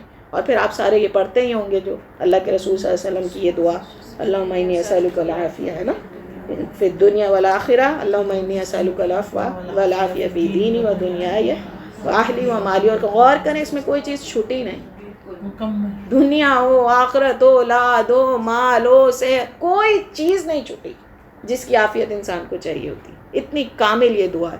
تو اس کو صبح شام کے اذکار میں بھی ویسے انکلوڈیڈ ہے، عام طور پہ بھی مانگیں. اگر تھوڑی سی بھی کوئی وہ لگ رہی ہو نا کہ پریشانی ہو رہی ہے، دیکھو بچہ بات نہیں سن رہا، فوراً مانگیں، فوراً. جہاں پہ ابتدا بھی ہو جائے نا تھوڑی سی ٹینشن کی، وہیں پہ فوراً یہ دعا مانگیں اللہ سبحانہ تعالیٰ سے. تو عافیت کبھی ہمیشہ مانگنی چاہیے، آزمائش کبھی نہ مانگے. اللہ سبحانہ تعالیٰ ڈال دے تو اس پر اچھے طریقے سے ریئیکٹ کریں اور اچھے طریقے سے اس سے نکلنے کی کوشش کریں. پھر اس آیت میں بات ختم کرتی ہوں، سورہ بلد کی آیت نمبر 4، جس میں اللہ سبحانہ تعالیٰ فرماتے ہیں لَقَدْ خَلَقْنَا الْإِنسَانَ فِي كَبَدٍ، ہم نے انسان کو تکلیف کی حالت میں رہنے والا بنایا ہے. اس کو پیدا ہی تکلیف کی حالت میں، اس نے زندگی گزارنی ہی تکلیفوں کے اندر ہے. اور آپ یقین کریں آج کے دور میں ہمارے اوپر صرف ہماری روحانی پرابلمز ہیں، کیونکہ ہمارے ایمان کمزور ہیں. ہمیں تو وہ تکلیفیں ہیں ہی نہیں. ذرا سوچیں ان لوگوں کے بارے میں کہ جب خباب رضی اللہ آتے ہیں اللہ کے رسول صلی اللہ علیہ وسلم سے آ کے کہتے ہیں کہ اللہ کے رسول صلی اللہ علیہ وسلم آپ ہمارے لیے دعا نہیں کرتے، ہمارے اوپر یہ کتنی، یعنی ان کی کمر کی چربی نظر آنا شروع ہو گئی تھی، اتنی ان کو تکلیفیں دی گئی.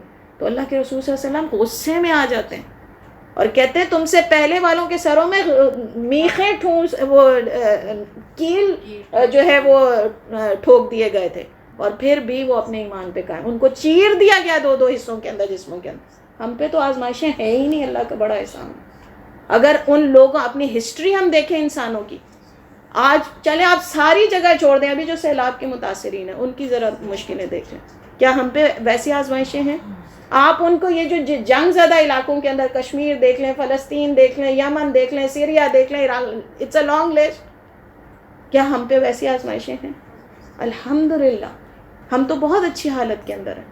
تو اس وجہ سے اپنے ایمان، ہماری اصل آزمائش ہے ہمارے ایمان کی حفاظت. اپنے ایمان کو مضبوط کرنے کی کوشش کریں تاکہ ایسی کوئی چیز ہمارے اوپر اثر انداز نہ ہو، اور ہم بہترین طریقے سے ہر سچویشن کو اللہ سبحانہ تعالیٰ کی، جیسا انہوں نے کہا کہ قدر سمجھ کے وہ کر سکیں. بلکہ وہ بلال فلپس جو ہیں ان کا کہنا ہے کہ there is no picnic for a Muslim in this life. ہماری پکنک شروع ہوگی جب ہم جنت میں جائیں گے. تو ہمارا جنت میں جانا بہت ساری مشکلوں کے اندر لپٹا ہوا ہے، اور وہ آ کے ہی رہنی ہر ایک کو. تو اللہ سبحانہ تعالیٰ سے اس دعا کے ساتھ کہ اللہ سبحانہ تعالیٰ ہمیں بہترین مسلمان بنا دے، اور اللہ سبحانہ تعالیٰ جو ہے ہر ایسی آزمائش جو ہم پہ بھیجیں تو اس سے پہلے ہمارے اندر اس کا صبر پیدا کریں اور بہترین طریقے سے ہم اس سے نکل سکیں. اور اللہ سبحانہ تعالیٰ اس کو کسی ایسی آزمائش کو ہمارے ایمان کے لیے فتنہ نہ بنائے. اللہ سبحانہ تعالیٰ آمین یا رب العالمین. اس لیکچر سے متعلق کچھ فیڈ بیک کی بنا پہ مجھے ایسا محسوس ہوا کہ ایک بہت امپورٹنٹ چیز جو میں اس میں بیان کرنا بھول گئی ہوں وہ یہ کہ اس دوران، ان آزمائشوں کے دوران انسان کیا کیا غلطیاں ہیں جو وہ کرتا ہے. ہم یہ بات تو کہہ کے سمجھ کے جا چکے ہیں کہ ہر انسان کی زندگی میں خوشی، غم، فائدہ، نقصان، پسند ناپسند آئیں گے جائیں گے، یہ لازم ہے، یہ ایک پیکج ہے انسانی زندگی کا جس کے ساتھ اللہ نے انسان کو پیدا کیا ہے. اور اگر ہمارا ایمان مضبوط ہوگا تو ہر حال میں اس امتحان کو ہم پاس کر لیں گے. کچھ لوگ ہیں وہ اللہ سے نزدیک ہو جاتے ہیں مشکلوں میں، اور کچھ دور. یہی تو امتحان ہے. تو ایسی چیزیں جو اللہ کی ناراضگی کا سبب بن جائیں اور بجائے انسان اس آزمائش سے کامیاب ہو کر نکلے، اب الٹا شیطان جو ہے اس کو بدعات اور مشرکات میں اور شرک میں لگا کر ناکام کر دے، تو ہمیں جاننا چاہیے کہ کون سے ایسے کام ہیں جو نہیں کرنے چاہیے تاکہ اللہ کی رحمت آئے اور ہم اس مصیبت سے کامیاب ہو کر نکلیں. کیونکہ مومن کیا کہتا ہے، مومن کا کیا طریقہ ہے، انا للہ و انا الیہ راجعون. یعنی یہ جو مشکلیں میرے اوپر آئی ہیں، یہ جو آزمائش اللہ سبحانہ تعالیٰ نے میرے اوپر ڈالی ہے، یہ بھی اللہ ہی کی طرف سے، اور اب اس کو دور بھی میں اسی طریقے سے کروں کہ جو اللہ سبحانہ تعالیٰ کو پسند ہیں وہ طریقے. تو کچھ غلطیاں ہیں جو انسان جو ہے وہ کر گزرتا ہے جب اس پہ کوئی آفت آ جائے، کوئی مصائب یا آزمائش کا وہ شکار ہو جائے. جس طرح سب سے پہلے انسانوں سے امید لگا لیتا ہے کہ یہ جو ہے اگر میری مدد کریں گے تو ہی میں اس مشکل سے نکل سکوں گا.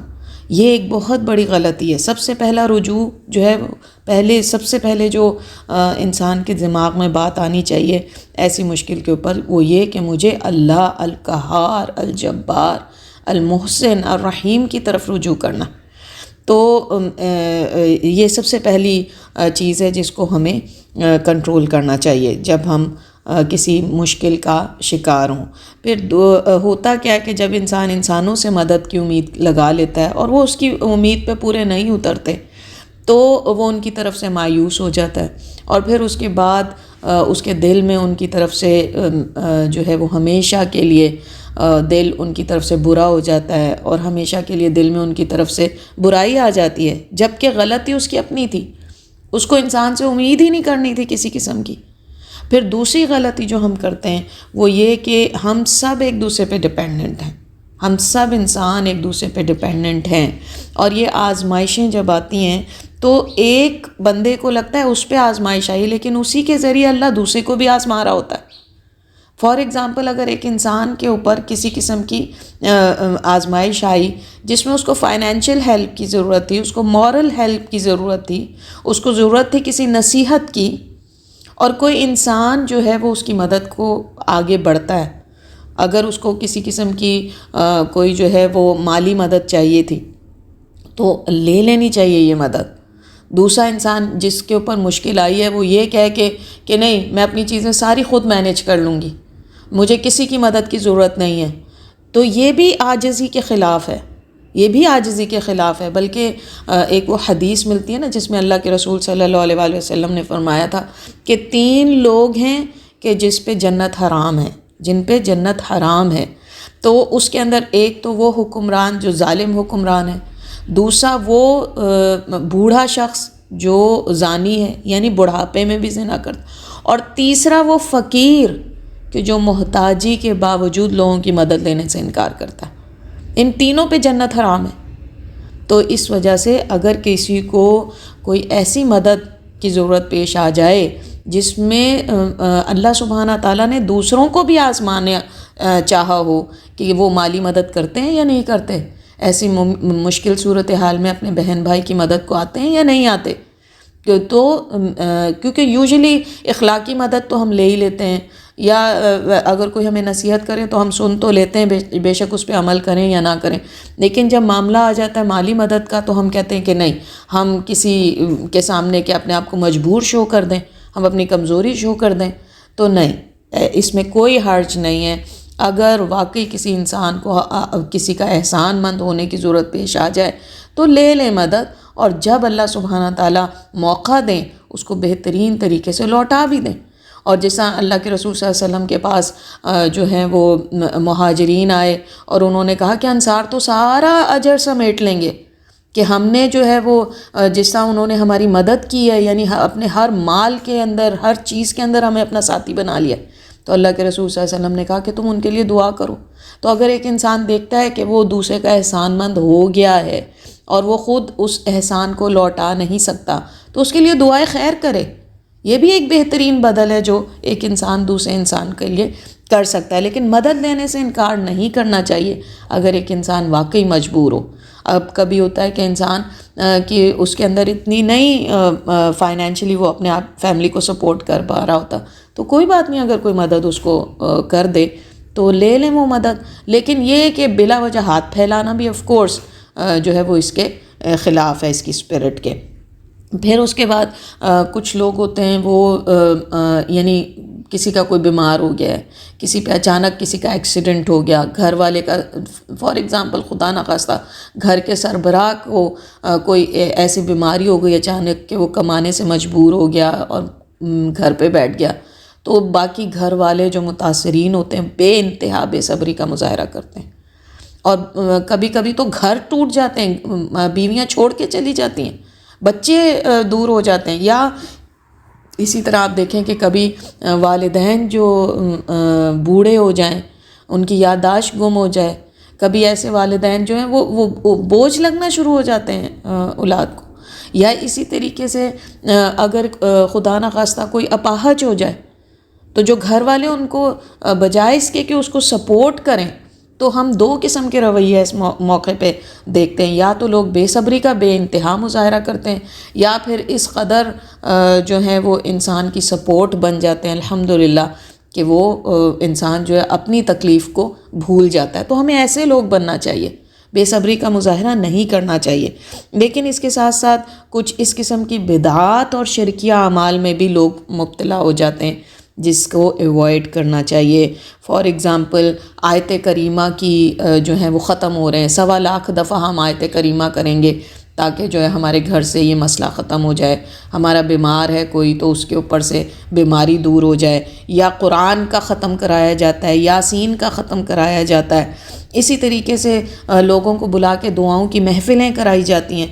تو یہ سب ہمارے کس کام آ سکتے ہیں؟ یعنی آزمائش تو مجھ پہ آئی ہے نا، تو میں نے ہی اسی آزمائش سے صبر کر کے اور اللہ سبحانہ تعالیٰ سے اپنے کنیکشن کو ڈیولپ کر کے نکلنا ہے. لوگ میرے لیے اگر آیت کریمہ پڑھیں، قرآن کے ختم کریں، یاسین کے ختم کریں، تو یہ تو ان کو اس کا ثواب مل رہا ہے، یہ تو ان کے لیے فائدہ مند ثابت ہو رہا ہے. ہمارے لیے کیسے؟ اور پھر دعا جو ہے وہ ایک انسان جو اپنے لیے کر سکتا ہے وہ دوسرا ہمارے لیے کیسے وہ دعا کر سکتا ہے؟ تو دعا مانگنا تو سب سے آسان اور سب سے خوبصورت طریقہ اللہ سبحانہ تعالیٰ کے ساتھ کنیکشن جوڑنے کا. اس لیے دوسروں کو بلا کے دعاؤں کی محفلیں کرانا یا یہ اس قسم کے ختم کروانا، سب سے بڑی بات تو یہ ہے کہ یہ چونکہ اللہ کے رسول صلی اللہ علیہ وسلم اور ان کے صحابہ کی سنت سے نہیں ملتا تو ہمیں بھی نہیں کرنا چاہیے. اور پھر اسی طریقے سے کچھ لوگ ہوتے ہیں وہ نیک نام لوگوں سے ختم کرواتے ہیں قرآن کے، اور استخارے کرواتے ہیں کہ آپ ہمارے لیے استخارہ کریں، آپ ہمارے لیے خیر کے لیے استخارے کریں. اس کی بھی کوئی دلیل ہمیں نہیں ملتی. پھر کالے بکروں کے صدقہ دینا، ویسے صدقہ دینا اللہ کی راہ میں وہ بلاؤں کو ٹالتا ہے، وہ مشکلوں کو دور کرتا ہے. لیکن اگر صدقہ یہ سوچ کے جس طرح لوگ کہتے ہیں کہ کالا بکرا دیں گے تو یہ مصیبت ٹل جائے گی، یہ بہت بڑی غلطی ہے، یہ بالکل نہیں کرنا چاہیے. ہاں اگر ایک انسان صدقہ کرے کہ اللہ سبحانہ تعالیٰ جو ہیں وہ ہمارے اوپر سے آفتوں کو ٹال دیں، یا یہ ہے کہ اللہ سبحانہ تعالیٰ ہمارے گھر میں آئی ہوئی مشکلوں کو دور کر دیں، تو اس میں کوئی حرج نہیں ہے، کیا جا سکتا ہے. لیکن یہ بھی یعنی طریقہ جس طرح اللہ کے رسول صلی اللہ علیہ وسلم سے کیا طریقہ ملتا ہے کہ جیسے ہی ان پہ کوئی مشکل آتی تھی، جیسے ہی ان کو کوئی چیز تکلیف دیتی تھی، وہ فوراً اللہ سے دعا مانگتے، نمازیں پڑھتے. تو ہمیں قرآن میں بھی یہی بتایا گیا ہے کہ اپنی مشکل کے اندر جو ہے وہ اللہ سبحانہ تعالیٰ سے دعا کرو اور نماز کے ذریعے سے مدد حاصل کرو. تو یہ بہترین طریقہ ہے. تو یہ جو طریقہ ہے کالے بکروں کے صدقے، ان کے اس رواج کو زیادہ نہیں کرنا چاہیے، یہ عام دنوں میں کرنا چاہیے تاکہ یہ ایسوسیٹ نہ ہو جائے ہماری اس کے ساتھ. اور وہ لوگ جو بدعت کے طور پہ اس کو کرتے ہیں، نیا گھر لیا ہے تو پہلے کالے بکرے کا صدقہ دیں گے، اس کا خون بہے گا تو اس سے جو ہے مشکلیں نہیں آئیں گی اس گھر کے اندر وغیرہ وغیرہ. تو ایسی چیزیں نہ ہی کریں انسان کہ جس سے مشابہت ہو سکتی ہے بدعت والوں سے، شرک والوں سے. اور وہی طریقہ اپنانا چاہیے جو اللہ کے رسول کا تھا. صدقہ کریں، مالی طور پہ دے دیں، پیسے دے دیں، گھر وہ کپڑے دے دیں، کوئی کھانے کو چیز دے دیں. تو یہ اس قسم کے، اور چھپا کے دیں کیونکہ اس قسم کے صدقے زیادہ بہتر ہے کہ انسان چھپا کے دیں. پھر اسی طرح لوگ کیا کرتے ہیں، تعویذیں، کڑے پہننا، چھلے لے لینا، دھاگے باندھنا. اور جو ہے اللہ کے رسول صلی اللہ علیہ وسلم کے پاس ہمیں پتہ چلتا ہے کہ ایک شخص آیا، اس نے پیتل کا کڑا پہنا ہوا تھا. اللہ کے رسول نے پوچھا تو اس نے کہا کہ یہ مجھے بیماری سے ایک سے بچاتا ہے. تو اللہ کے رسول صلی اللہ علیہ وسلم نے کہا کہ اس کو فوراً اتار کے پھینک دو، اگر تم اس حال میں مر گئے تو شرک کی حالت میں مرو گے. تو یہ چھلے، یہ سارے کیسے ہمیں بچا سکتے ہیں کسی بھی تکلیف سے؟ ان کے اندر کیا طاقت ہے؟ ساری طاقت تو اللہ سبحانہ تعالیٰ کے پاس ہے، وہ ہے الشافی، وہ ہے جو ہماری تکلیفوں کو دور کرتا ہے.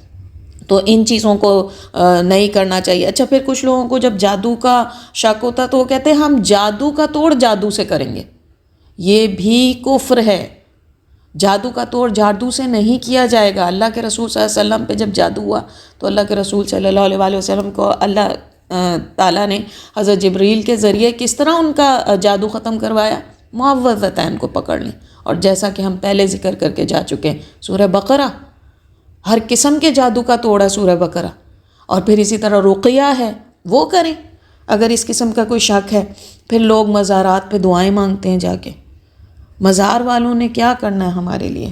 اور پھر وہاں کے تبرکات کا استعمال کہ میں گئے فلانے مزار سے جا کے میں تبرک لے کر آئی وہاں سے، اور میں نے وہ پانی پلایا ان کا دم کیا ہوا جو وہاں پہ مجاور بیٹھے ہوئے تھے، اور میرے بچے کو آرام آ گیا، اور جو ہے ہمارے گھر سے جو اس طرح سے مشکلیں دور. نہیں، یہ ساری چیزیں جو ہیں بدعات اور شرکیہ اعمال ہیں، اس میں مبتلا نہیں ہونا چاہیے. اور ہم الحمدللہ اس بات کو ڈسکس کر چکے ہیں کہ کون سے اعمال ہیں جو ہمیں ہر حال میں محفوظ رکھ سکتے ہیں. ہر قسم کی اس قسم کی بلائیں اور اس قسم کی جو آفات آ جاتی ہیں ان سے کس طرح نکلیں صبر کرنے کے ساتھ ساتھ، اور کس طرح جو ہے وہ انسان پرو ایکٹیو اپروچ اپناتے ہوئے دن رات کے اذکار کرے اور سورہ بقرہ پڑھا کرے ریگولرلی. تو انشاءاللہ تعالیٰ ان سب چیزوں سے نجات ممکن ہے، اور مشکلوں اور آفات آ جانے کی صورت میں اللہ سبحانہ تعالیٰ سے صبر آ جانے کی امید جو ہے وہ ملتی ہے انشاءاللہ. تو یہ کچھ ایک باتیں تھیں جو مجھے لگا کہ مجھ سے اس لیکچر میں مس ہو گئی ہیں. تو اور بہنوں نے بھی کچھ مشورہ دیا اس سلسلے میں کہ اگر آپ یہ چیزیں بھی بتاتی تو زیادہ بہتر ہوتا. تو انشاءاللہ تعالیٰ مجھے اللہ سبحانہ تعالیٰ سے امید ہے کہ یہ کچھ باتیں جو ہیں وہ فائدہ مند ثابت ہوں گی باذن اللہ تعالیٰ. جزاکم اللہ خیرا و کثیرا. سبحانک اللہم و بحمدک اشہد ان لا الہ الا انت استغفرک و اتوب الیک. ربنا تقبل منا انک انت السمیع العلیم وتب علینا انک انت التواب الرحیم. وصلی اللہ تعالی علی خیر خلق محمد و آلہ و اصحابہ اجمعین برحمتک یا ارحم الراحمین. جزاکم اللہ خیرا و کثیرا. اللہ سبحانہ تعالیٰ آپ سب کے گھروں میں برکت دے. ہر قسم کی جو مشکل ہے اللہ سبحانہ تعالیٰ اس کو دور فرمائے، اور اللہ سبحانہ تعالیٰ ہم سب کو اپنے حالات کے اوپر مطمئن کر دیں. آمین یا رب العالمین.